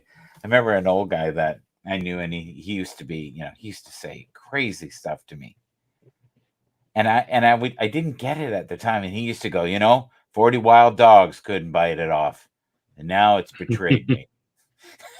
And I'm like, what is he talking about? And, Yeah. It all just clicks one day. Yeah, and one day I went, "Oh, I get it." And then the other thing he used to say to me all the time was, because I was really young, and he used to say, "Get a good look, buddy. Look in that mirror. That thing will fucking betray you. I guarantee it. You won't even be dare to look in there. So get a good look. The sun only shines for a little time." And I used to go, "What the hell is these metaphors?" And then as I got older, I was kind of like, Okay. And Light bulb. and his favorite one for me always was, if you get the milk for free, don't buy the cow. Oh yes. I think that was my grandmother's favorite saying. And it was so funny. I was and this was a neighbor, and I was maybe, I don't know, grade 1, and I asked the janitor at school, and I said, "Can you help me? What does this mean?" And he said, "Well, tell me, if you get the milk for free, don't buy the cow." And he goes, "Let me tell you this. Your friend is very wise. I bought the cow." The one line haunted me then. It still haunts me now, and probably in the future. And I'm pretty sure you guys have heard it too. It's like, don't worry, your turn's coming. Oh yes. Mhm. And you're like, wait, Yep. what? Oh, Hold don't on a worry, second. your turn's coming. But we were talking about karma, and that's kind of what karma is. Yeah. Like what we put out there, we get back. And Glick was talking about he's there for people when they're in need. And I really believe if you do that, if you believe there is a higher power and there is a judgment day, all that will come back, and they'll go, "Oh no, you're good. You've gone through. Yeah, ahead. I mean, even when That's my, not going to my happen older to Glick brother, and I. We're sitting outside. You sitting outside having a we smoke? already got reserved spots and beer waiting. Okay. I mean, like with my older Stadium brother, style. Yeah, you're gonna hang Like, out with my- Hendrix. Yeah, Jimmy. Yeah. Yeah. Okay. yeah, my older brother, I mean, like with his first son, like he's like, man, he's such a bad little kid, man. He just does what he wants and da da da da da. Thinks he's a womanizer, blah blah blah blah blah. And I look at him, and I'm going, I wonder where he gets it from. And it kind of get that look like, clone, karma. So and he goes, and then when I told him that, he just goes, ah, shit. It's like that corny saying, the apple doesn't fall far from the tree. Yeah. So he just goes Well- like this. Goes. He's like, well, I guess I have a debt to pay. And I'm like, yeah, you do. I blame my mother for my kids. She put a curse on me when I was a kid. She said, "I hope you have kids and they act just like you." And God damn it, if they're not just like me, there's days I'm just looking for to bury the bodies. But that's genetics, isn't it? Really? No, it's because I was an asshole as a kid. Genetics. Yeah. You was an Shut up, asshole. Chris. Nobody asked. I want your opinion. I'll give it to you. Still are, my friend. You still are. I hate to break the news. No, to it's you, in my younger days, and this is something I've mentioned before. When you're younger, in your teens and 20s, no one can tell you anything. I know what I'm doing. And then right around 30, 35, you wake up one day and go, I don't know fucking shit. It's funny And you you say. can't tell anybody that Yeah. until they hit that point. But the thing is, the more you know, the more you realize you know nothing. As you acquire knowledge, you realize you know very little. And there are insanely bright people. Like if they sent us all back in time, right? And went, yeah, we have these things that are like microwaves. Can you build one? Nope. No. Can we have these things that are like a toaster? Could you build one? I don't. Maybe I don't know. Right. I could maybe reproduce the wheel. Is that going to help? I can build a car. I mean, I had the part. yeah. No, I know like when we all hit it. Well, like when I hit 32 songs came to mind. Well, one song came to mind when I hit 30, and that was like that Tim McGraw in my next 30 years. Mm-hmm. Well, That that's a song good popped song. up. That's a good And then song. when I turned 40, then that whole Toby Keith, I ain't as good as I once was. Was. Yeah. Yeah. I used to be That hell song on has like, way deeper meaning. I know. Every day. Because I'm like, damn, I can like talk shit and back it up. Now I can just like talk shit, be like, hey man, I'm an old man, dude. You know what? I got one fight left in for me, and I'm waiting for somebody Yeah. to cut in front of me for a Burger King or something. Then I'll use that. Yeah. But until Oh, then- you took the last cheeseburger, motherfucker. Yeah. Now. Ryan, I hope you have kids because I think you'll be a great dad. I think you have a really sensitive side, and I think you'd be a good. You got to get the right woman though. That's the problem. Well, Yeah. the problem with Brian having kids, they will be as big as round as they are tall. Because this motherfucker barbecues like you fucking read about. If I lived next to Brian, I would be 400 pounds tomorrow. Same with Of, Blake. of heavenly joy. Yeah. Oh yeah. I'd be happy as a pig and shit. Don't get me wrong, but I'd be a fat motherfucker. They would find excuses to like say, "Honey, I got to step out. Brian's grilling. Yeah. I'll be Like, back. oh I'll my be God, back. I gotta go, I'll Brian. be back tomorrow." Brian lit the grill. I'll be back after I get out of my meat coma. I have to Good go thing you walk live my somewhere. dogs, guys. So are you okay with being alone for a while? You're going to wrap this up soon, or? Yeah, I'm probably going to wrap this up here in about 15. Well, I'm going to wrap myself up in about 15 minutes because I'm still trying to recover from a long Yeah. weekend. Yeah. Not because Yeah, I drank it.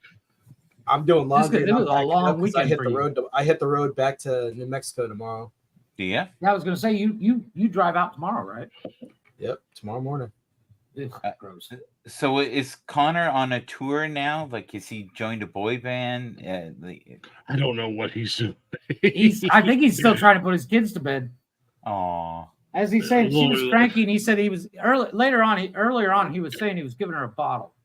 yeah. Connor is our very own version of Joe Biden. He very well could be lost in his house somewhere right now, to be 100% honest with you. Well, with all He those could Fall be down stairs, the he probably stairs fell again. down 'em. Yeah, I I probably wanna- fell down the stairs again. Happy? Are you happy right now? Are you in a happy place? Yes. Happy? Okay. Yes, God damn it. You look like you're flying the friendly skies. I'm doing good, and I really appreciate this evening Did ya? and speaking.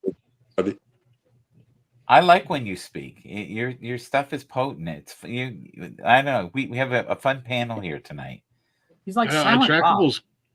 Untrackable's kind of becoming a mainstay. He pops up on Mondays. He pops up on Saturdays. He comes and hangs out with us. Yeah, we like seeing him popping in and out. How about Brian? Are you okay with Brian popping in and out? I love when Brian pops in. He popped in on Friday, and we had a blast. Yeah. I mean, he's all right, I guess. No, Brian knows he's got an open door here anytime. He can cut. Brian is one of the very few people that are not a part of this network that can come into any of the show any day of the week without question. Yeah. I would say that if you're going to ask me about me, I would say there is not one bit about me that matters a damn thing if it wasn't for the people that I listen to as well. So when you guys put this together, it means a whole lot to a whole lot of people. Well, and I How think that was funny. the plan when Connor and Glick did this Monday night thing. You know, for the longest time when we started the network, we were doing the same thing 3 nights a week. And Monday nights were just not my night because normally I work until about 9 o'clock. Right. And by the time I get done, I'm like, fuck, I don't want to get on the fucking show. I literally just been on the phone all day. I just saw Connor. Did you? Yeah. And when they turned it over to the mental health thing, I would put it on while working, put it on in the background. And the one thing I've noticed, and I hate to give them props like this because I'll hear about it. I'm the greatest. That it helps. It's yeah. See, yeah. Perfect example. It's my show. Yeah. This is Connor's show. Apparently, I'm just driving the boat tonight. I don't know. Well, it's one of those things. It's like, once Connor gets 100% settled with everything, this will be his show all the time. Yay. And in that handoff is taking a little bit long time, but shit takes time in general. And that's with every show on the network. Everything, it's not instantaneous as much as we would love to say it is. It takes time. It's my show. Jeff. Yeah.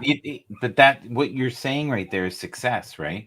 Anybody who's had success in anything, it's taken 5 to 10 years. Yeah. There's that quotient. If you get something like 10,000 hours, then you can be considered someone who's an expert. Now, Glick and I know, like I've been doing this for about 15 years, and I probably peaked at 10 years, and it's the wheels are falling off the wagon, but I do my best. The key. I didn't even get wheels on my wagon, Michael. Well, here's the thing. Here's the thing. I was monetized at the beginning, then I got lazy, I got distracted, and then I lost that. And I recently got monetized again.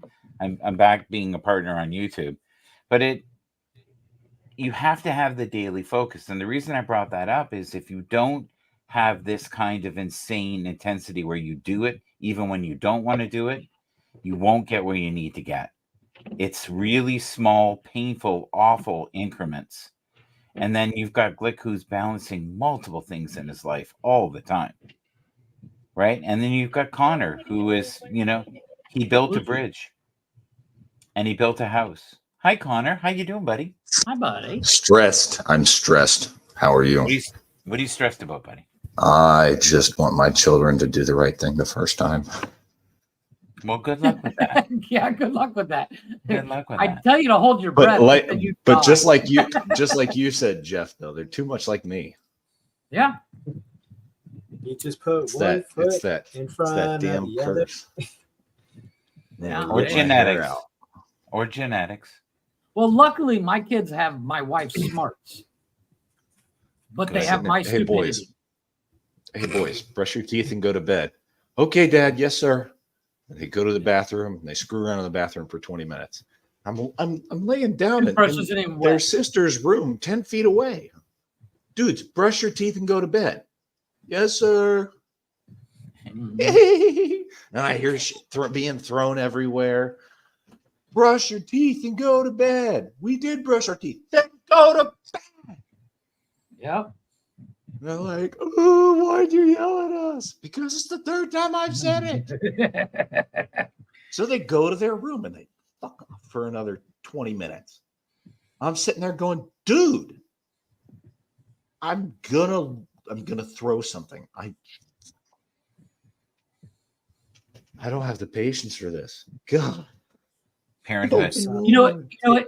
When it comes to take a deep breath. parenthood, the not having patience is a prerequisite, because you just said I don't have the patience for it, yet you do, because you love your kids as much as. And don't get me wrong, I'm constantly said. for a place Well to said. bury the bodies, but every day I find a reason not to. But, Yeah, but I mean, there's an exception. There is an exception to where you have patience and you give these warnings, and then when you start swinging hands, all of a sudden somebody wants to say, "Hey, why are you so violent?" And it's like, "Hey, how many times do I have to say it before I start whooping ass?" You know what I'm saying? Well, Yeah. there's an old saying, and I'm gonna screw it up, but if you wanted patience, you don't just get patience; you get a way to show patience. You lost me, Jeff. So if you say, I want happiness, Okay. and everything goes wrong, are you still happy? No, you have to find your happiness. Just like if you want patience, you are not just given patience; you are given an Oh. opportunity to show patience. So Yeah, it's like the body language. What my best friend was telling me, he's like, kind of like you what you put in is what you put out. So like, if you're saying like, I'm good, money comes easy, and then like the vibes, the matter in the earth, in the universe, Manifestation. But if you keep saying like, damn man, this sucks, and then you're like negative, so you're You negative, and then things get what you put out. you attract what you are what you attract. Brian, So- can I challenge that just for a second? I think that this comes back to even seeking help. It's like when you went through what you went through when you were coming up, and the things that brought you into reality. That looking back is seeking help. But at the same time, when somebody's standing right next to you and it's like, hey, you cannot let that happen right in front of you and let that happen. You cannot do that because that person's going to suffer later on unless you oh, one, and then there's two, and then there's three, and then there's hands-on intervention. It doesn't always have to be. It doesn't always have to be, the stereotypical violence. But if you don't put hands on the thing that you're creating, you're not creating anything. So, Well, spare Okay, the rod, Ken- spoil the child kind of thing. I agree. Okay, so I want to just get this one point in here. So if you change the way that you view your world daily, and if you put out there that everything I need will be orchestrated through something greater than myself, it doesn't have to be God, but there's forces that be that will conspire in my favor. And if you believe that, and you look at anybody who's been incredibly successful, it's been either this is the only path, and this is the only path I'm going to ride, and I'm going to ride this till I die, or I truly believe I'm here for a reason, and this right now is just a pothole. This is just a disruption, and I am learning valuable life lessons. And you said something about patience. It was actually beautiful where you were going. But patience really is being patient with yourself and knowing that this too shall pass, right? And God's delays are not God's denials. I love that one.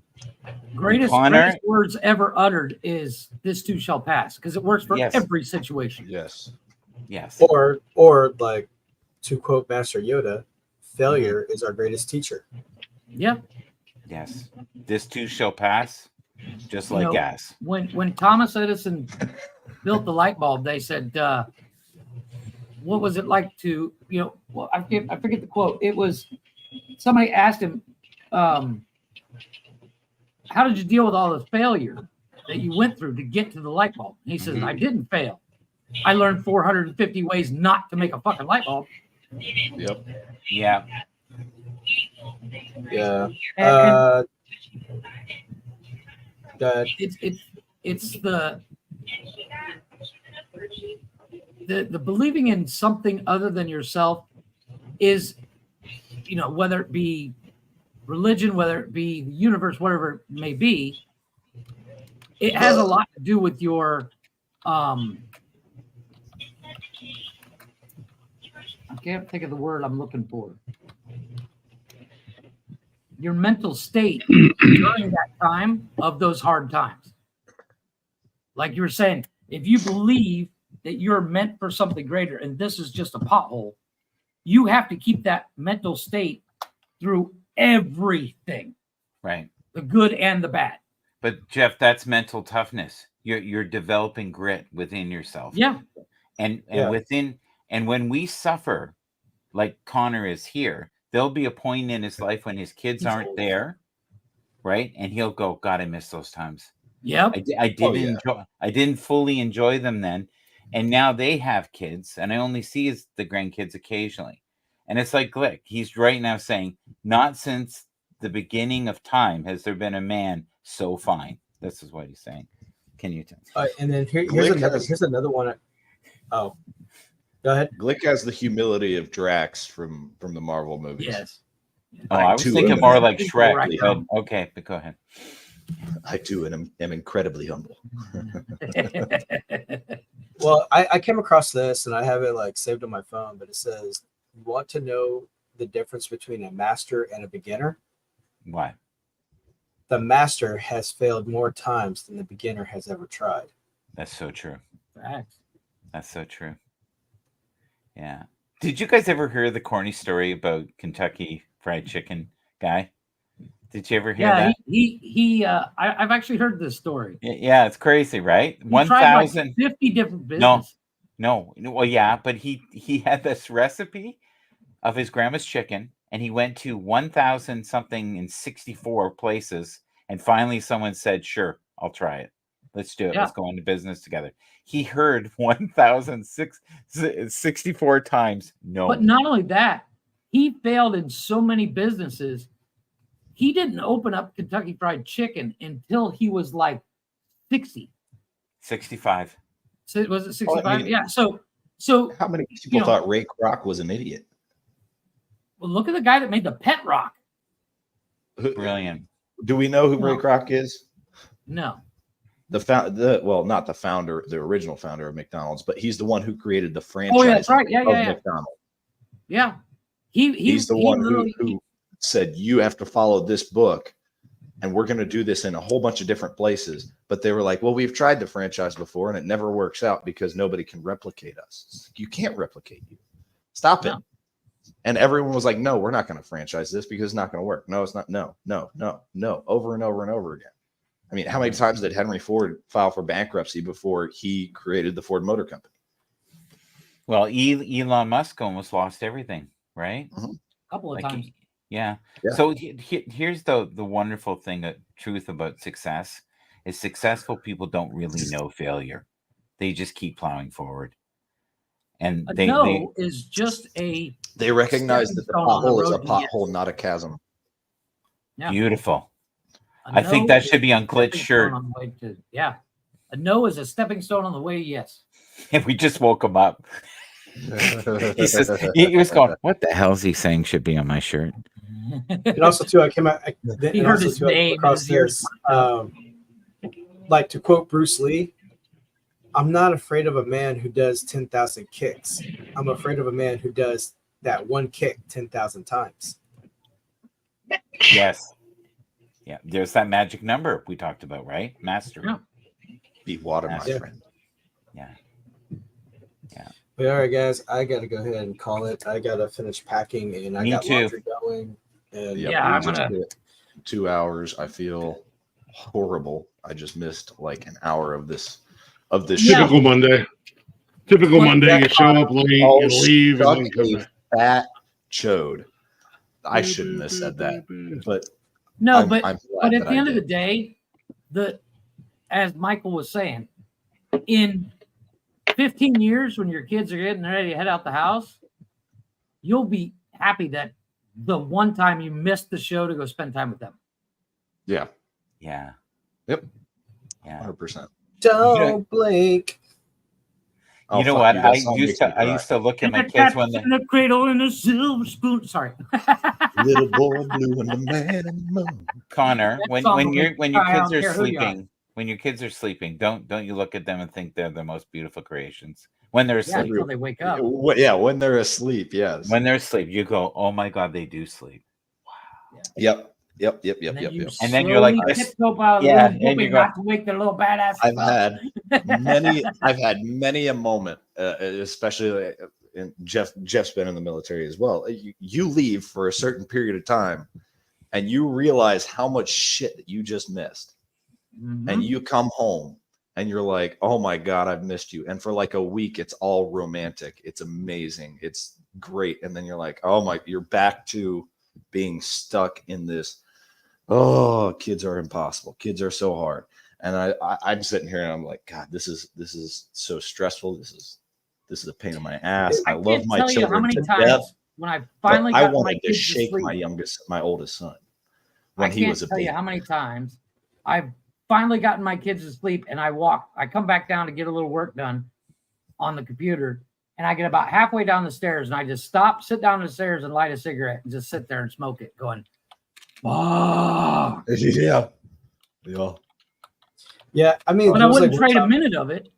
Yeah, there's like one time my older brother like was going, he was roughing it, man, and then he called me up and said, "Hey, man, meet me in Galveston." I'm like, "All right, cool." So we go there and we're having a few beers, but he was just like letting it all out, and I'm just going, "Oh, okay, it's all good, man. You're good, you're good." And then next thing you know, it's like, "All right, Mike, take care." Yeah, well, take care, Mike. But then he was just like talking about like, man, it's like this, because my brother has like multiple kids, so so then he's like, yeah, man, they're just this, and he goes, and then he goes, man, I don't know how mom and dad do it. And I just went, oh, you know how they did it. And then he just like looked and just goes, right, because my dad's a veteran. My dad was an Air Force MP, and then my mom being from a third world country that takes like, you know, that my mom lived around that FAFO. Yeah. No, chopsticks and whatever's in arm's reach my mom uses. So, Yeah. and he just goes, that's when it's like light bulb went off. He just goes, that's it. Sometimes you I'm just like, gotta drop what? the hammer. And I'm like, what? He goes, that's it. That's the secret to parenting. You treat your kids like inmates. That Yes, because they And he are. goes- They're worse than inmates. Inmates are Yeah, cleaner but- and they but- care more. But it's no, fu- here's the kicker. No, because ever since we had that talk, he like that house was like boot camp. And then whenever I would go help I would help babysit. And the moment they get out of route, they're like, hey, calm down. Like, oh, whatever. Whatever, Tia. And I'm like, whatever. And then all of a sudden, I'll just do this. I'm like, oh, whatever, huh? And then all of a sudden, I go to his name and I have it like I'm about to Your press the dad. detonator. And I'm like, I was like, I got your daddy right here. I was like, I'll call it right now. They're like, no, you wouldn't call dad. I'm like, try me. I'll press this button right now. Like, I'm like, yeah, I'm about to press the detonator, kid. Come on. I will Sometimes call you have to put the hammer down, but I also don't want to be that dad who, when they grow Agreed. up, they're talking about me on their mental health podcast about how they have childhood. Like as a trauma child who used to with their get parents. like every time I did something It's a wrong, circle.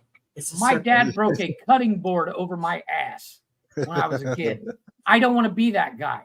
But there's times where it's like, you know what? I've asked 400 times and I'm not going to ask for 401. And you know, it comes down to sometimes you just got to drop the hammer. And as much as I don't like to, sometimes it just needs to be done. Indeed. Well, gentlemen, I Thank you, think Pooh. that this show has run its course. We've tonight, got yeah. gentlemen leaving. I'll be honest. When it comes to intros and outros, I am not the man with a plan. Jeff, you've done it a time or two more than me. Why don't you run it? Glick, Just say, do you haven't. you need me to your do- microphone's been having a seizure. Are you So, sure you can do this? Outro song, My- Hakuna Matata. my mic has been muted for a while now, and it's been fine ever since you left. Oh, sweet. So that was the problem. I like it. right now. All right. No, Mike Mike sent a message. He had to go walk his dog. Yeah. Glick, one favor. Tell Nikki, awesome win last night. Brian said awesome win last night. She gave me a thumbs up. You know, Oh, yeah, Brian did that.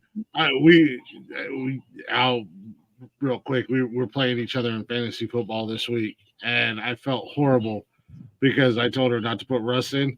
However, I will say this: they were making fun of her for being a homer because she's got a bunch of Steelers players on her team. The three, what did you have? 3 guys in? Yeah.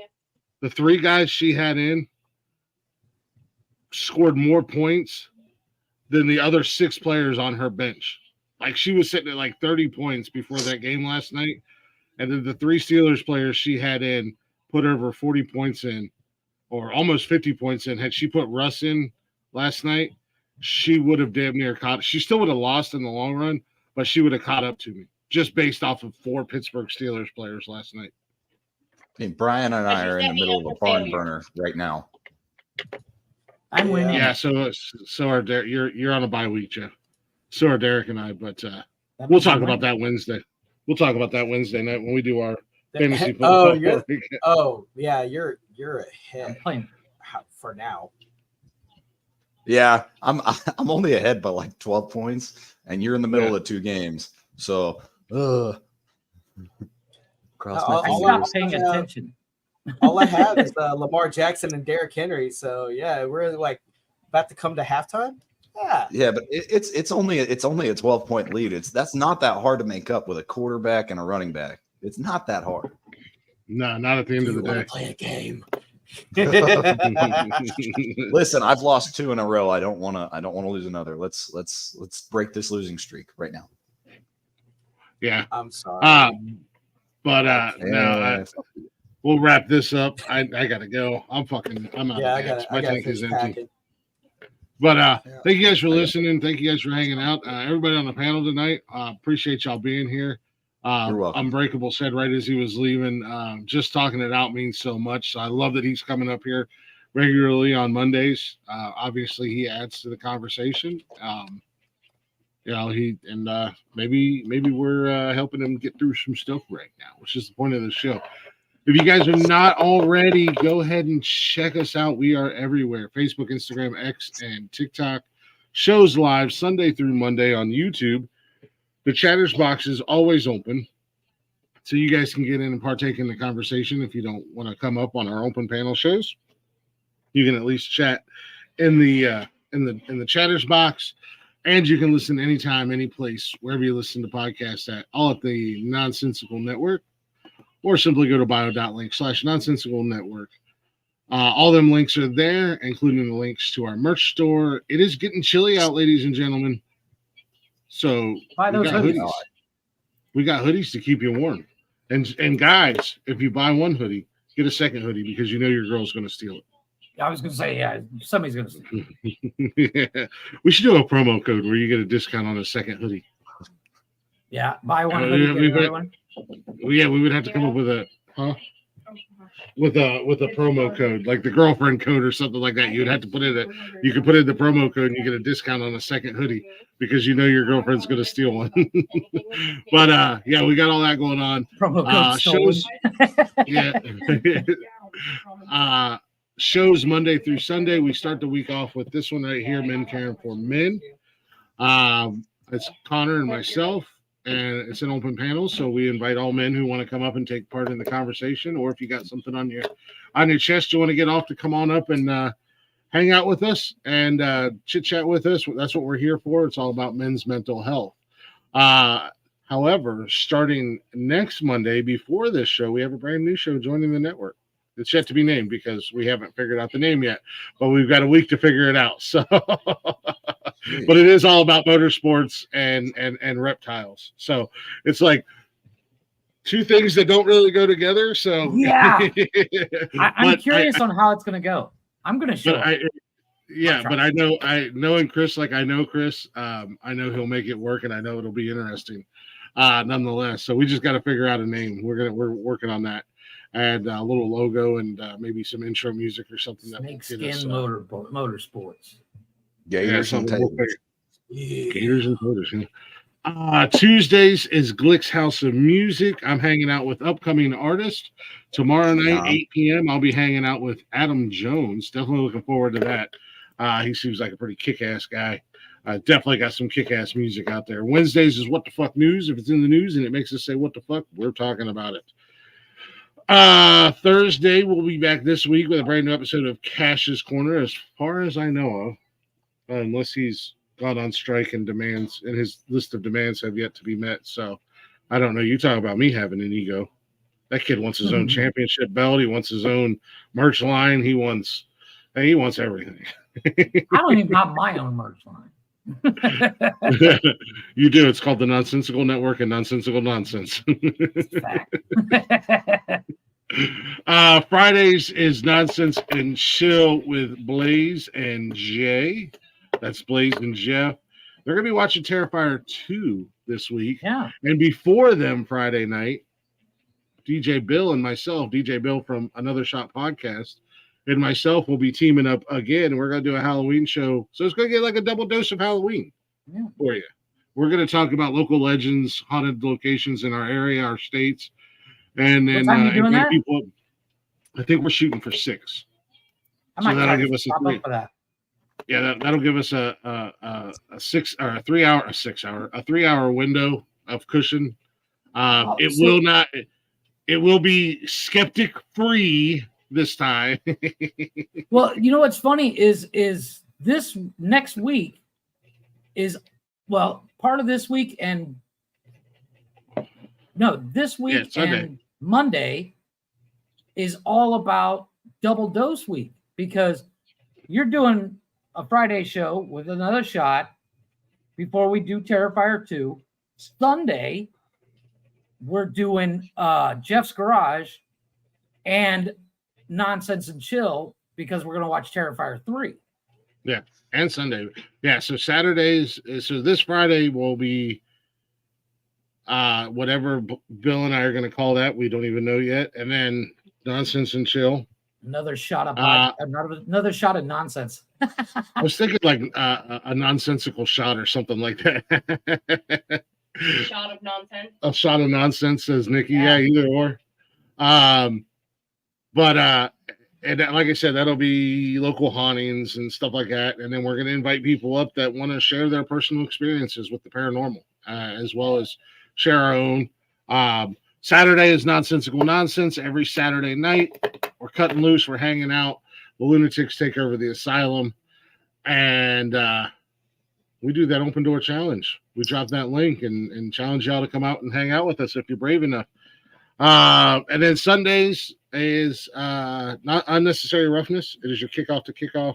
We're hanging out. We're making our picks and predictions when it comes to foosball, the NFL, and all that fun jazz. And I can't wait for Sunday because I got a lot I want to say about what happened this past Sunday. Especially, I ain't mad at Cleveland Browns fans. And the rest of the world can be mad at him. I'm not mad at him. Boo that piece of shit. Cheer his piece of shit ass off our fucking field. We're glad he tore his fucking Achilles. That's what I was calling you about. I watched that injury. That looked horrible. No. Like that's what I called about. Like, because they're gonna go with I think the quarterback from the practice squad has been promoted now. I think JMO is starting next week. I don't know. We'll figure it out. At this point, you can put Jeff in. It'll be better than Deshaun Watson. And then also too, Myles Garrett's getting scouted for a trade. He ain't going anywhere. He already came out the other day and said that speculations of the fire sale. He ain't going anywhere. He's staying right in Cleveland. Oh, okay. Do I have Deshaun Watson on my team? Yeah, you did. You should Not probably for get rid long. of him. I'm gonna get rid of him. So, and then every once in a while, Jeff's Garage is on Sundays as well. So check it out, man. There's lots of shows and lots of options. You're bound to find something you like. We do appreciate y'all listening. Appreciate y'all being here tonight. Here is a little something I like to call an outro song. I just don't know what I was going to play.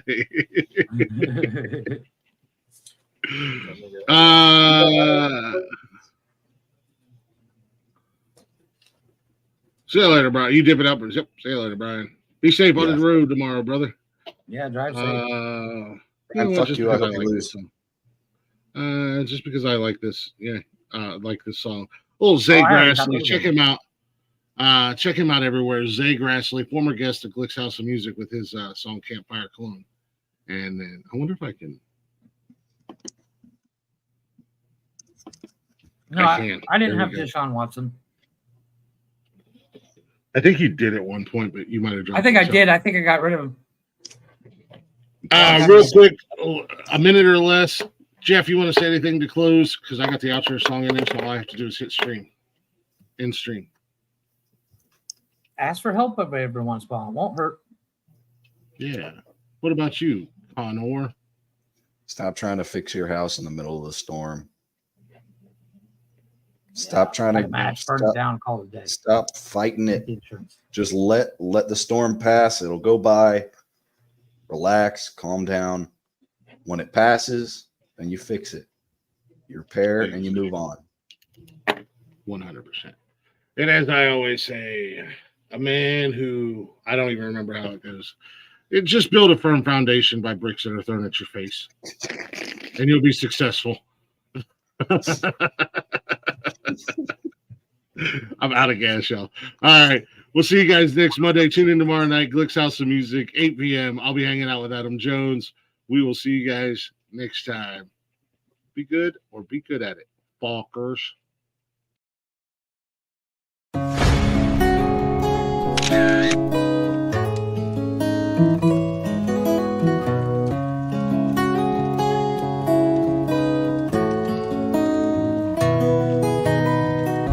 I know they don't want me to make it. They don't want me.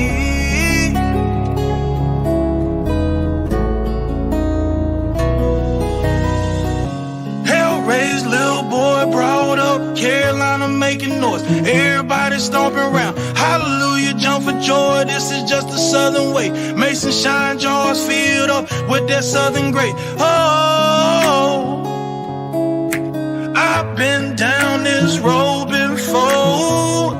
Oh, I don't know which way to go.